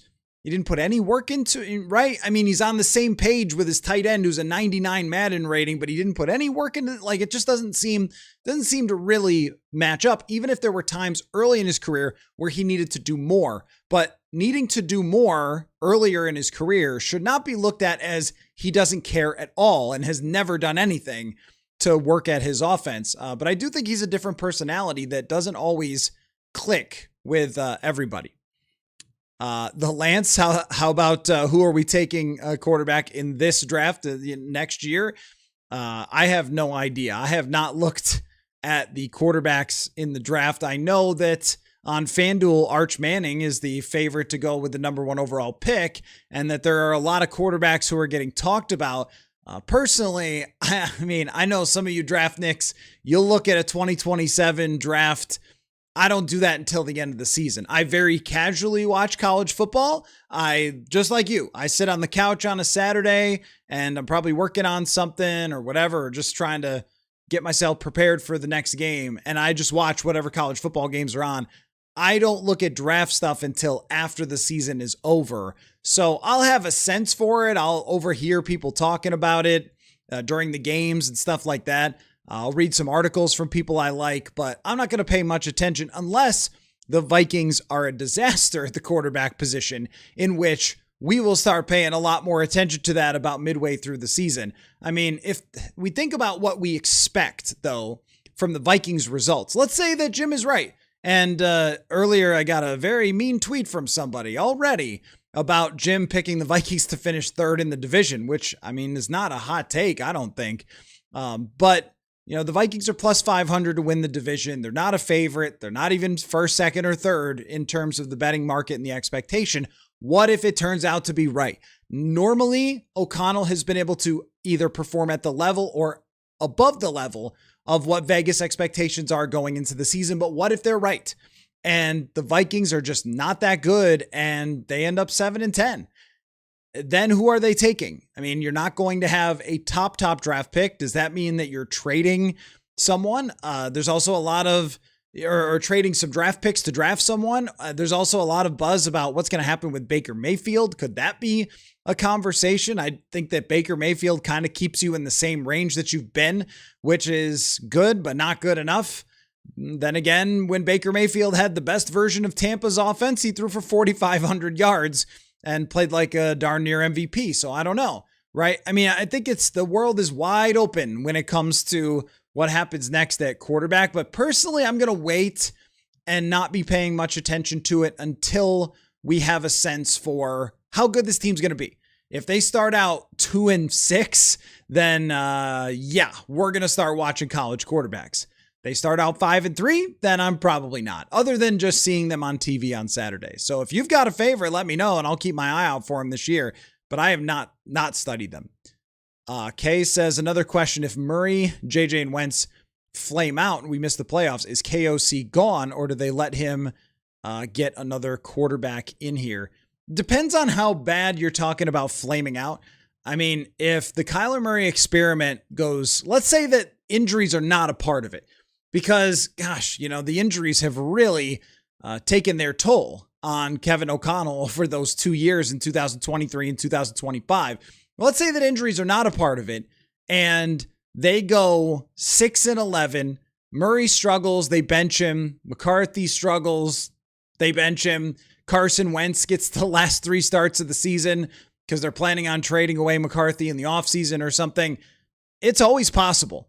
It is the National Football League, and there are coaches who come and go every single year. There are coaches who have decent records last year. Not great, but Atlanta, for example, they kind of got their stuff together at the end of the year, and they played okay football, the competitive football team, and they fired their coaching staff. I think they were 8-9. Didn't they have the same record as the Panthers, who are kind of being talked about? Now, they've made additions, but being talked about as a potentially good team this year. And the Panthers are feeling good about themselves. And I think they have the same record as Atlanta. If not, it was 1 game separated. But still, there are high standards in the NFL, and there is not a lot of patience in the NFL. And if you failed the Sam Darnold thing, and then this is your chance to kind of redeem yourself, okay, we'll just do it again with Kyler Murray. And then you pick the wrong horse again, and it goes sideways, and then the guy you drafted comes in and he doesn't play well, and your whole team is kind of a mess, and you're looking to overhaul everything, and you got a new general manager, and maybe he has somebody in mind that he likes and tells the ownership, yeah, I mean, I think I'd rather bring in this person for an overhaul. It can happen. I don't think that O'Connell is invincible at all. I do not think he's on the hot seat, though. I think that when you're talking about just missing the playoffs, I mean, if they were to go 9-8, missed playoffs because of tiebreakers, and they played pretty well, had a few things go wrong, we would still rip the heck out of them, I'm sure. But would that be fireable? I don't know that that would be a situation where you're deciding, hey, let's get this guy out of town, when you are, talking about 4 winning seasons in 5 years. I know last year, winning season, you beat the Packers on the last day when they weren't playing anyone. Nonetheless, call that a 500 type of season. I think calling a 9-8 season 500 is totally fine, by the way. 8-9, 9-8, what's the difference? You weren't a real Super Bowl contender. If that happens, then I would be very fascinated to know, but I don't think the Wilfs would say, all right, get the heck out of here, because they're still going to believe that he is a good enough coach to have year in and year out, give him a longer leash and a longer period of time, and he'll have a chance to succeed. But I don't know that for sure. I mean, it depends on how it feels, because if they have a terrible offense and it's Flores again eking out victories, I mean, maybe they look at it a different way. So I don't know. We will see. The Magic Scientist, JJ for Shedeur, is a perfect system fit swap. I don't have much interest in Shedeur Sanders. I think neither one for me. No, that's not something that I would do. But if I was Cleveland, I would trade a draft pick for him for JJ McCarthy. If I was the Vikings, I would not want Shedeur Sanders. I just don't see him as a starting caliber quarterback. Sevi? Is it Sevi? I think it's Sevi. Sorry if that's wrong. It's on KOC to adjust his offense to Kyler Murray. That is a very delicate balance, I think, which is how much do you have to adjust it to Kyler Murray? Like, how much do you truly have to change? Because I don't think that Kyler is running the wing T. That's just, if you watch him play over the last, actually really any time, he did a lot more scrambling in 2021 and 2020, a lot more like I'm just going to take the snap and run around and whatever else. But even then, when he played in rhythm, he was a pretty darn good quarterback. Actually, some of his best performances, we were looking at this with the PFF analytics and how he had performed under 2.5 seconds. He was solid to good. He was above average when throwing under 2.5 seconds, which is really like an in rhythm type of throw. And last year, at least, some of his worst play came when he was scrambling around. So trying to keep him within a system is a good idea because he can actually execute that. And adjusting it, yeah, you have to adjust it in the way that his vision is not the same as Sam Darnold. And he should not be asked to stand in until the very last second and then rip a dart into the middle of the field. That's not really his game either. So do you have to push the stuff to the edges a little more? Maybe you do. I think that he can throw over the middle of the field. We looked at some of his data that was pretty good throwing intermediate to the middle of the field. I don't know if you want him launching bomb after bomb after bomb either, because he has not been the greatest downfield passer recently. Maybe that has to do with wide receivers. Probably some of it does. But he has been very good at throwing darts underneath, kind of in the way that Kirk Cousins did when he was playing at his best under KOC. And even under Clint Kubiak, he didn't have a very deep average depth of target. I'd like to see Kyler Murray play more like Kirk Cousins, more than I need KOC to change it. I mean, I just don't know what way they need to change it. Now, did they learn a little bit last year from, hey, all the complicated stuff is not always necessary. You don't have to have X number of formations. You don't always. Now, pre-snap motion is a good thing. Don't get me wrong. Pre-snap motion is helpful. But now that teams are playing almost exclusively in zones, they kind of just stand there. I mean, if you look at 7-8 years ago, McVay started doing this like crazy, all these motions and guys moving around and running around, and you would see the defense is scrambling and everything. Now they kind of just are like, okay, well, we're playing our zone, so wherever you end up, we're just going to adjust, because the defensive guys count 1, 2, 3, 1, 2. So on one side, it's like, okay, he's the 1, he's the 2, he's the 3, and their coverages have answers for where those guys go. So if one goes vertical, then you're taking him with you, for example. Or if one breaks into the middle of the field, then you're switching into that kind of thing, right? So the motions might be a little unnecessary at times. Like how much you put on Kyler Murray, I guess, would be my question, rather than like adjusting your offense too much to him. Maybe you're running out of the pistol more, you're adding some dynamics like that. But I don't know that you should have to make these enormous changes, because when you actually watch last year and 2024 under Drew Petzing, there's some roots from KOC that are very similar to roots from Drew Petzing. Petzing was here with Clint Kubiak, Gary Kubiak was here with that system. So they had Murray in 2024 a little more under center, and O'Connell comes from Sean McVay. They both worked under Mike Shanahan. There's some similar connections there to those offenses that I saw Kyler running pretty effectively when he was in Arizona. So I don't think you have to do a bunch of crazy adjustments and adaptations. I think for O'Connell, the hardest part is that he's going to have to relinquish some control at times and just be okay with, I dialed up a play that really should have worked, but Kyler didn't see it and he took off and got 9 yards. All right. That you just have to be okay with that. And coaches are never okay with that. They're like, if I dialed up the play, that should be a touchdown. And so offensive minds, they do get frustrated with someone like Kyler, where they're like, no, that was not, what you're supposed to do. And even with Josh Dobbs, I remember when Dobbs ran in a crazy run for a touchdown against the Saints, but there was a guy open and there was a little bit of like okay, I guess we got the touchdown from Kevin O'Connell, but he certainly wanted that touchdown to be with the perfect pass and the perfect route combination. So I think O'Connell has to adjust mentality more than he has to adjust offense. And I also think that he should learn from last year where they did simplify and then had more success with JJ McCarthy. Kay says Seattle's an example of competitive rebuild. They took a veteran quarterback after Russell Wilson. Even Russell was a fluke. I don't know if he's I don't think well, I mean, I guess you could say as like a third rounder. You're saying, because they signed Matt Flynn. I get it. Yeah. Matt Flynn is who you're referring to. I see what you're saying. He wasn't a fluke in terms of he was super talented and played really, really well for a long time, but he was not expected to be the guy. Right. Kay says, so can you guess Teasley likes veteran quarterbacks, not taking a young quarterback in the draft? I mean, it's hard to get yourself inside of the head of Nolan Teasley when it comes to the quarterback situation. And I think a lot of that's going to depend on just how good Nolan thinks this team is. I mean, if he thinks this team could toss in either keeping Kyler, toss in Baker Mayfield, you never know who's else is going to come up available. CJ Stroud, who knows, right? If they think, yeah, we just need a quarterback to keep us on track and we can win, then one of those guys will be your quarterback. I don't know if Stroud's going to come available, but some veteran will that maybe we don't necessarily expect at this moment.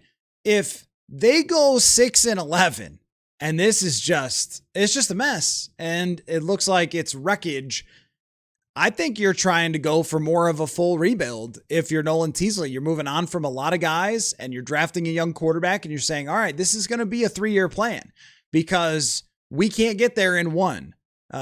If they play really well and they win 11 games, which is where I have them this year, then I think they're going to be in a position to say, all right, we need a consistent quarterback play to go forward with. So how you approach it really is going to dictate not necessarily what they did in Seattle, but it's going, because you think about where Seattle was, they had won 10 games the year before with Geno Smith, and they had a top-notch defense the year before. So they go out and get Sam Darnold. If the 2024 Seattle Seahawks had gone 6-11, they probably don't sign Sam Darnold. I think that's one of the reasons that someone like the Giants didn't sign Sam Darnold. Pittsburgh should have, but I think that's the reason that the Giants didn't. Is they thought, well, we should just draft quarterback. Our team is not really at that position yet. So,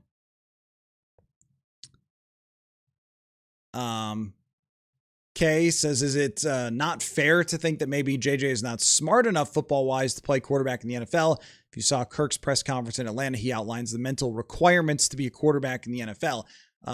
I did not see Kirk's press conference where he talked about that. I know that Kirk has been really good at talking about things like that. I think that what JJ is not is experienced enough to succeed in the NFL. I don't think it's intelligence. I think it's truly experience that he can understand all of this stuff and he needs to get reps to execute it. I think that's really what it is. That's why I was talking about with Jim about how you would see the wheels turning and then he realizes just a tick too late. But in the NFL, a tick too late has happened so fast and he would know where he was supposed to throw the ball and then not get it there in time. So he would have to try to fire it in there and then it looks late. It looks like he's lost out there. That's how hard it is to play in the NFL. And that's why with some guys, it takes a lot of reps, takes a lot of experience. And that's what I think he needs. I think he has the intelligence. I think he's got the energy. I think he's got the athleticism and the arm strength, and accuracy is often timing. So it's not just how you can throw the ball to, I don't know, knock an apple off of somebody's head. It's also, can you time it up right with what you see with the defense to where you're throwing to a space and letting the wide receiver run into that space to catch it. Even if it's not perfect. This is when I talked to Kurt Warner last year about throwing, and you can see that article on purpleinsider.football if you search for it. But I spent a good hour and a half with Kurt Warner on a, a FaceTime call where he was in his living room showing me exactly how technically he threw the ball accurately. and put layering and touch and everything else on it. It's like, imagine how many footballs that guy threw in his career doing it this way. JJ McCarthy is nowhere close to throwing that many footballs. So I think it's more about time than it is IQ and maturity. And being immature doesn't mean you're like a criminal like Terry Arnold or something, an accused criminal like Terry Arnold. Like that's a different kind of maturity. I think it's more of maturing as in being in the environment to understand how it's supposed to work long enough. Like this is not college where you just, I saw you mention earlier the dance into the end zone. It's not college where you could just tell your coaches, I'll do whatever I want. Like it doesn't really work that way. This is the NFL, unless you're like Patrick Mahomes. Keicher? Yeah. Sorry. I'm bad with the pronunciations for some of your names. Karcher? Hopefully that's it. Is there any potential for KOC to install some Drew Brees in Murray in being one of the smaller quarterbacks playing within the pocket? We know Murray can be highly accurate. Yeah, I think that what Murray has to believe in is the plays. Like he has to believe in what he can't see. So somebody told me about Drew Brees one time that he basically did everything based on the safeties. So he would be in the pocket and he's not really tall enough to see over everybody, but he could see the safeties and he knows the play so locked in. He knows all the options. He knows if this is there, then that, and he could see everything pre-snap. So he would identify what he was seeing pre-snap and he would identify the safeties. And when he dropped back, he already knew where he was going to go with the football at his first look at the defense. So he would see, all right, are they rotating? Is it too deep? Is it cover, one or whatever it is? And then if that happens, then I'm going here with the ball. Now, the NFL's gotten a little more complicated since then. Not that Brees wasn't, still really good into the late 2010s and into the early 2020s. But the point just being like it's a lot of deception these days, which impacts quarterbacks a little more than just look at the safeties. Sometimes you'll hear Tom Brady say, well, they don't learn how to play, how to read defenses anymore. And you're like, well, they do, but reading defenses is harder because you can't just get a look at it pre-snap. You need post-snap deception. You need to be able to decipher it really quickly. But the way to do that is to know the plays inside and out, every single detail, and be able to command your wide receivers. When you saw, Drew Brees at the line of scrimmage, he's getting everybody lined up exactly what he needs, and he's making his adjustments and changes based on what he's seeing and all those things. I mean, it was really brilliant, masterful to watch, the maestro at work. I don't know if that's ever going to be Kyler Murray, especially when he's learning an offense for the very first time. But can you be some version of that, which is you are on the same page with all of your receivers to the point where you can just operate drop back, throw, drop back, throw, drop back, throw, and don't eliminate your scrambling, but remove some of that mentality that, I'll just make a play here if I don't know it. Like, know it so well that you know where to go with the football at any look that you could possibly get from the defense. And then if somebody comes free on a blitz, then you scramble away.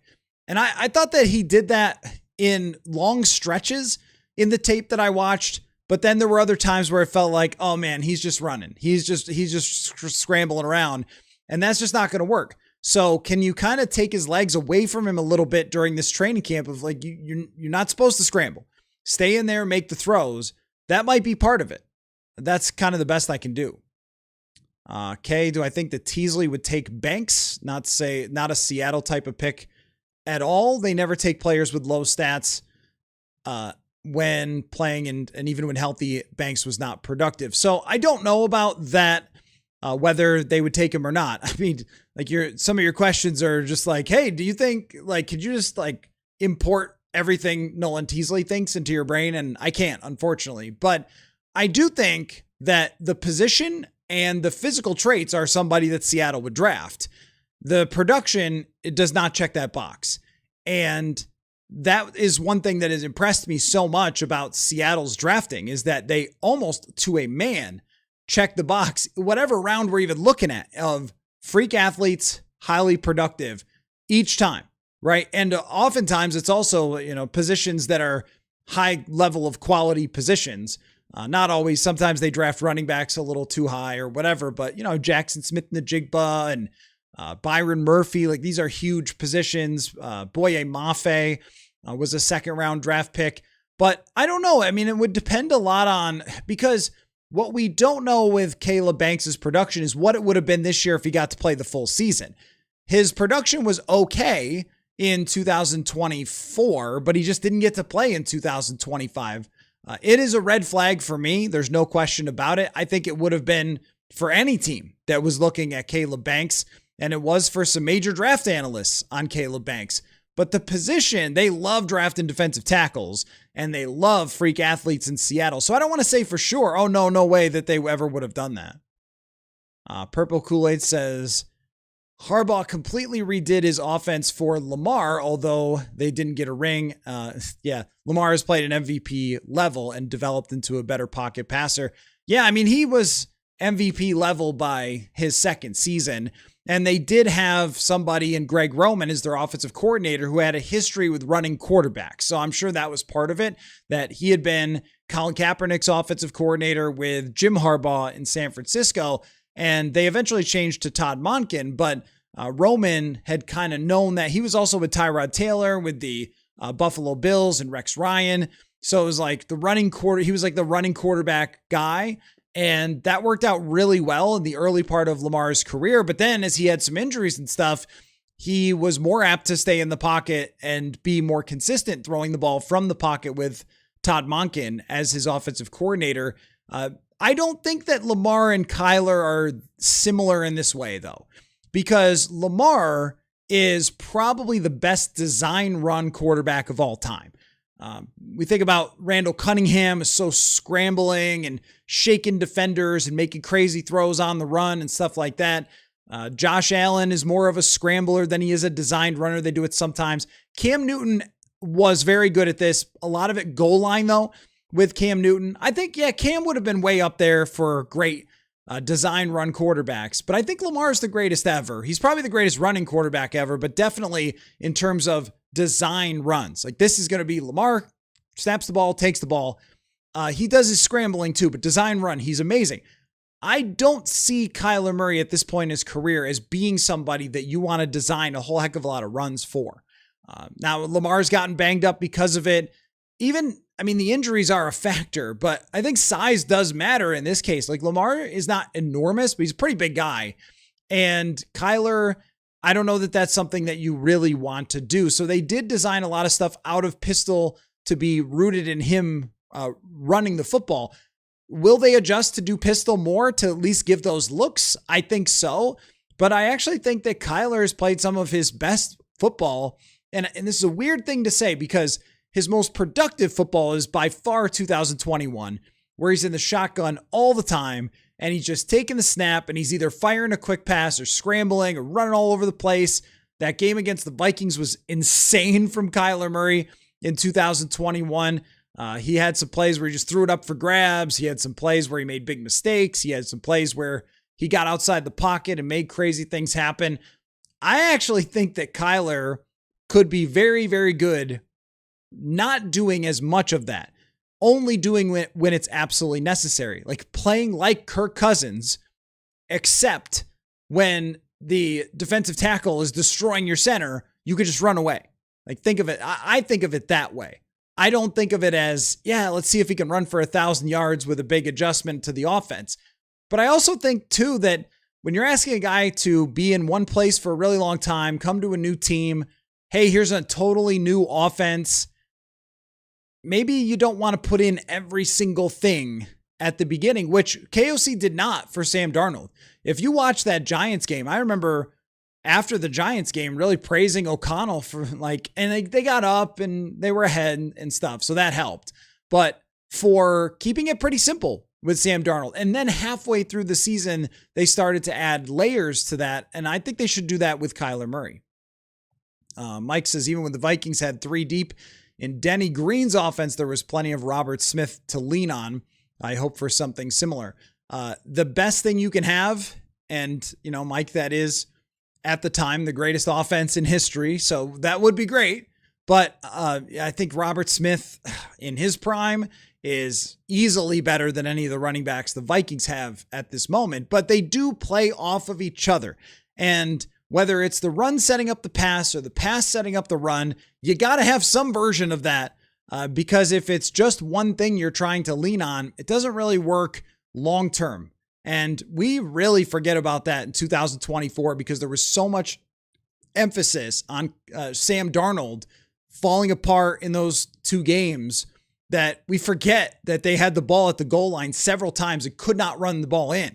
You need to have a versatile attack where the team on the other side has to prepare for every single thing that you can bring to them and not just, all right, well, we know that Kyler is going to throw it 40 times or something. I mean, if he's throwing it 40 times a game, you didn't get very far. You're probably chasing from behind. You're probably struggling to hang on to leads.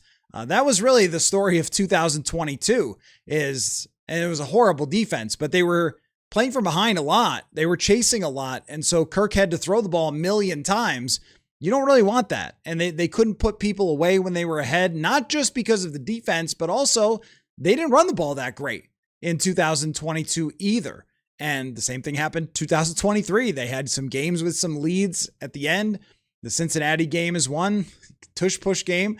But remember, they had a decent sized lead in that game and really just, I think they ran okay in that game. That was the Ty Chandler ran well, but still couldn't close out. And that's something where you're looking for Jordan Mason and Aaron Jones to be able to do, is to be able to close out games. As Jim Monos was saying earlier, where you want to get ahead with your passing game, your opening scripts, come out, get on the scoreboard, and you want to be able to run down the other team's throat in order to close out games. And the Vikings couldn't do that last year. They couldn't really do it in 2024. They were always kind of asking Sam Darnold to do everything.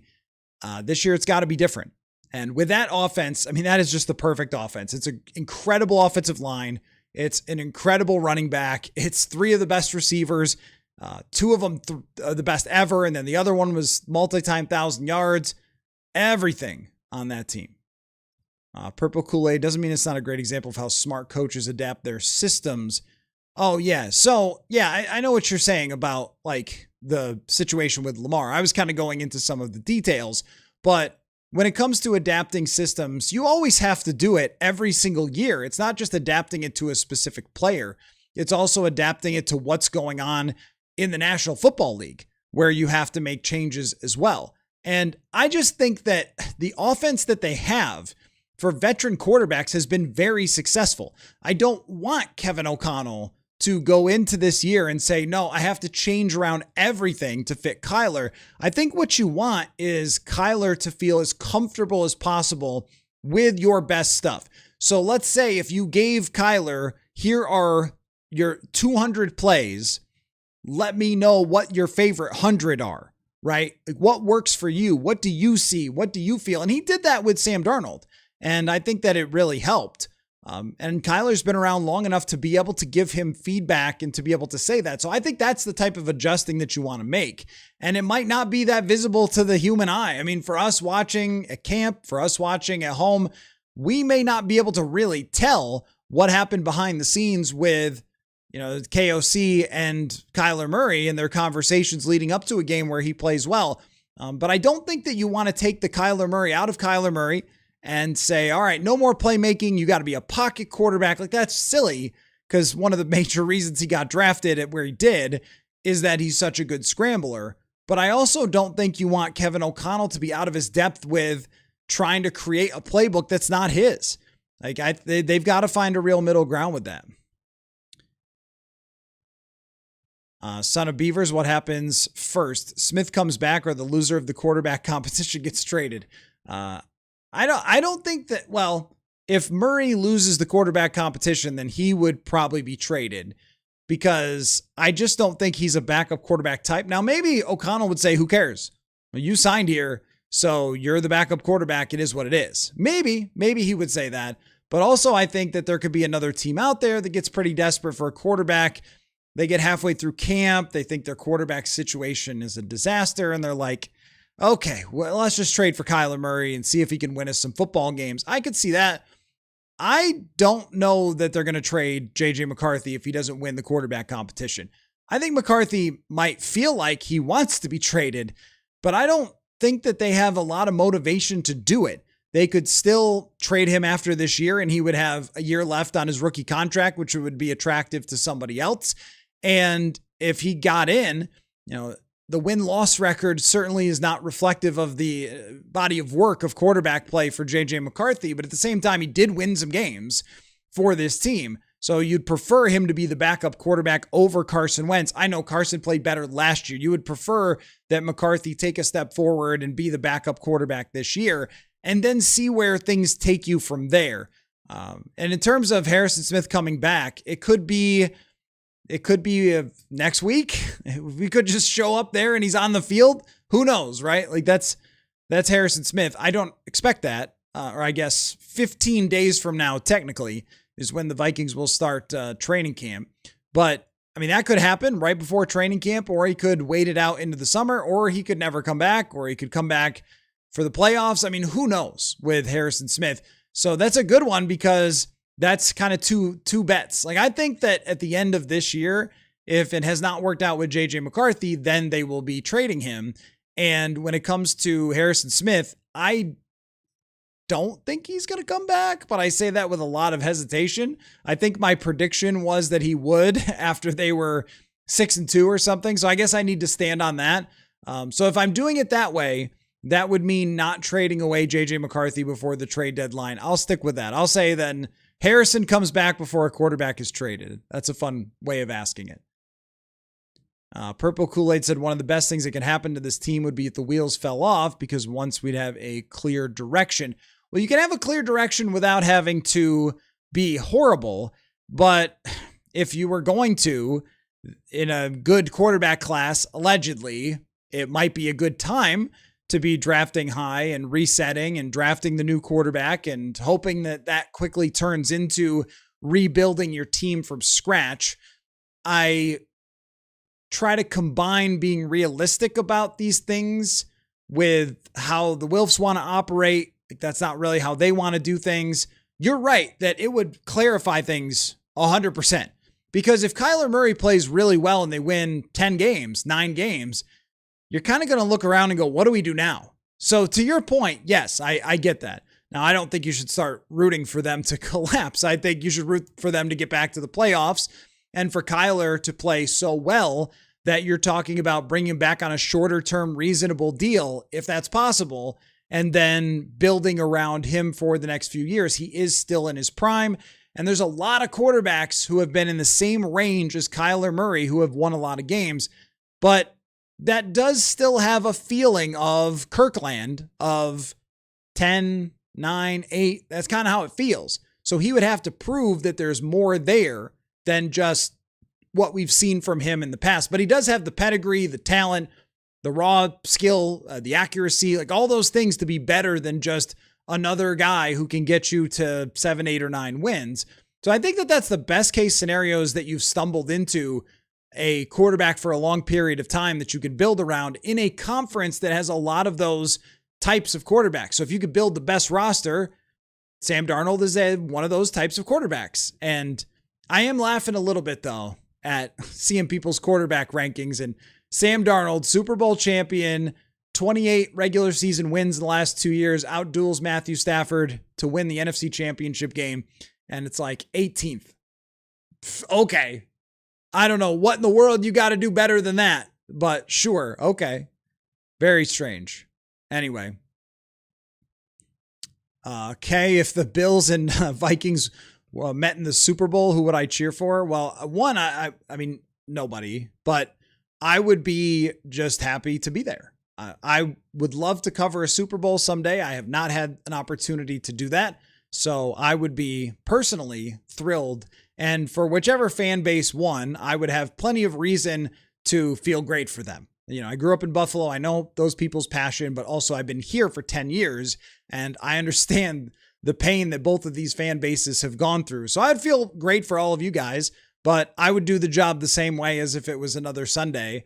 And I would feel great that I was there and had an opportunity after watching every year NFL films Super Bowl recaps going back to the 60s. It would be pretty fun for me, but rooting would not happen if I was covering the game, or really just doesn't happen for me at all in the NFL in general. I like to see good stories and, good people succeed that I get to know and things like that. But I mean, I have no control over it. I'm just there for the show. Jim Monis, thanks, Contrapass. And Jim Monis will certainly be back another time. I mean, great dude. Outstanding dude. Purple Kool-Aid, I don't think we want Kyler's scrambling, but more just fitting into the offense to his skill set for throws. Yeah, no, that's right. I mean, his skill set for throws is, I think, intermediate and short accuracy. He can be absolutely deadly. If he believes in it intermediate wise, he can be. And underneath, just outstanding. And I think a lot of that is Trey McBride, like having that chemistry with Trey McBride.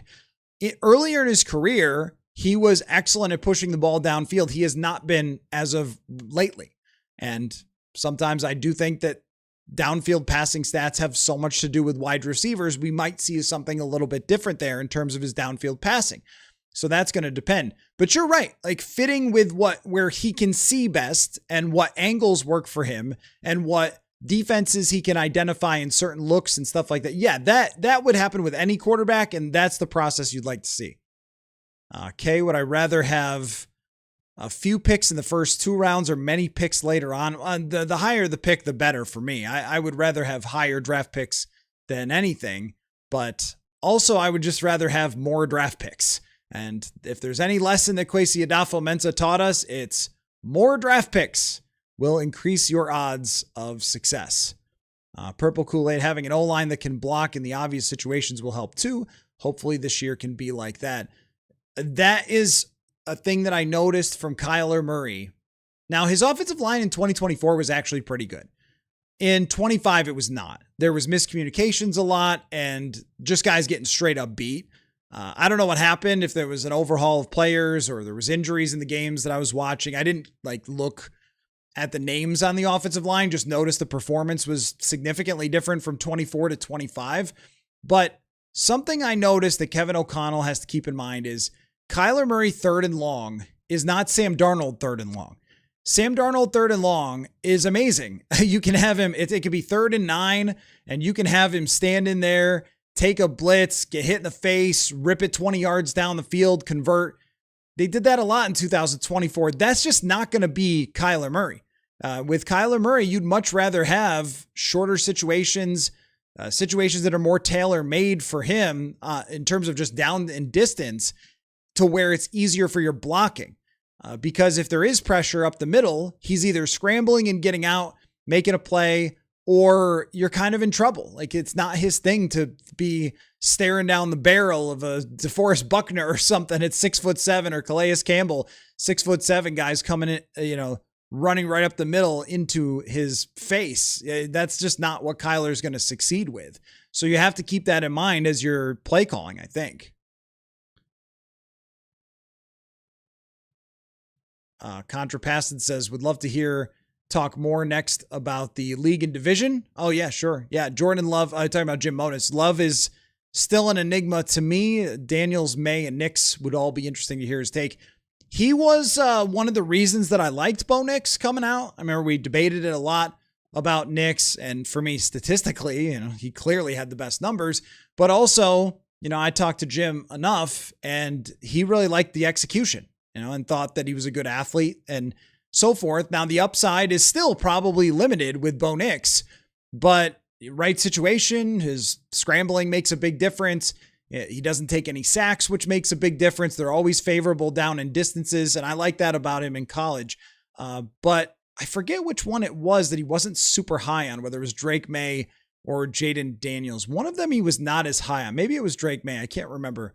I was very high on Drake May, but also any of those quarterbacks at the top, they all were great prospects. But yeah, no, Jim does podcasting pretty often on Tyler Dunn's show over at Go Long. So you can definitely check that out if you like his stuff. Mike says maybe a combination of the three backs can be more like Latavius Murray and McKinnon. They should be able to push, get a push from Brandel and Fries. I like that idea. I want to see him lean a little more on Jordan Mason because he's just been very good in the NFL for his career. He's pushing 5 yards a carry for his career. He was pushing it last year's 4.8. He's a tackle breaker. He's got great vision in the outside zone. I just would like to see him get a little bit more of it.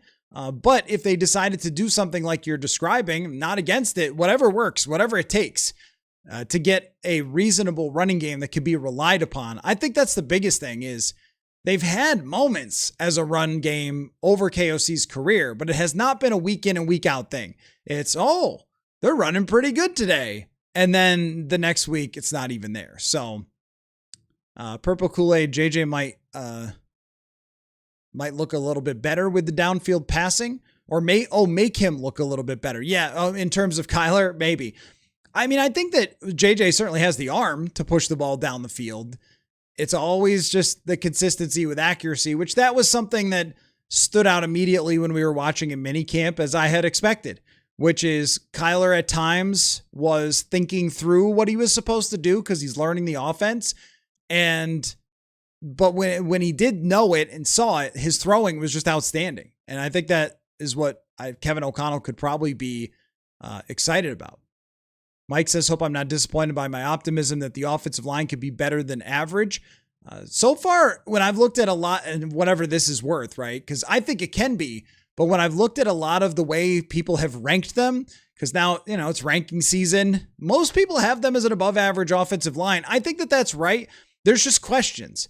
But the one thing that is good is their 6th and 7th offensive linemen, Ryan Vandemark and Caleb Tiernan, have pretty good background as swing tackle for the Bills. In Vandemark's case, a fairly high draft pick in Tiernan. That was missing last year. I'm very curious to see if there's another guard in our future. Don't see guard guy tonight, but we kind of needed him. Yeah, Purple Kool-Aid, I do agree with the division and the seeding. And I also agree that Justin Jefferson will make Kyler look better. But as I said to Jim, got to prove it, man. Got to prove it. And so you're going to see a lot of the Vikings are going to be last in the division by FanDuel, plus 500. We've talked about that. Over-under's only 8.5. They're just not a team with an unsure quarterback situation that anyone who is a prognosticator is going to say, oh yeah, they're just going to be great. But luckily for the Vikings, these things have not done a great job historically of projecting what's actually going to happen. So we shall see. Anyway, I got a Porch podcast coming up tomorrow with Dane Mizutani, which will be really cool. And I will also, just like this, answer questions after and give a preview of a couple of positions for, I'm writing these positional previews, so I want to bring those to you guys as well. Running backs, wide receivers coming out tomorrow at purpleinsider.football. So we will do that tomorrow. But for now, I am going to go watch Olivia Miles play some basketball. So I will catch you guys all a little later. Thanks for watching/listening. Really appreciate everybody who popped on. And I'm really glad that you guys enjoyed the interview with Jim Monos. We will definitely do that again. So thanks again, everyone. And we'll see you tomorrow night.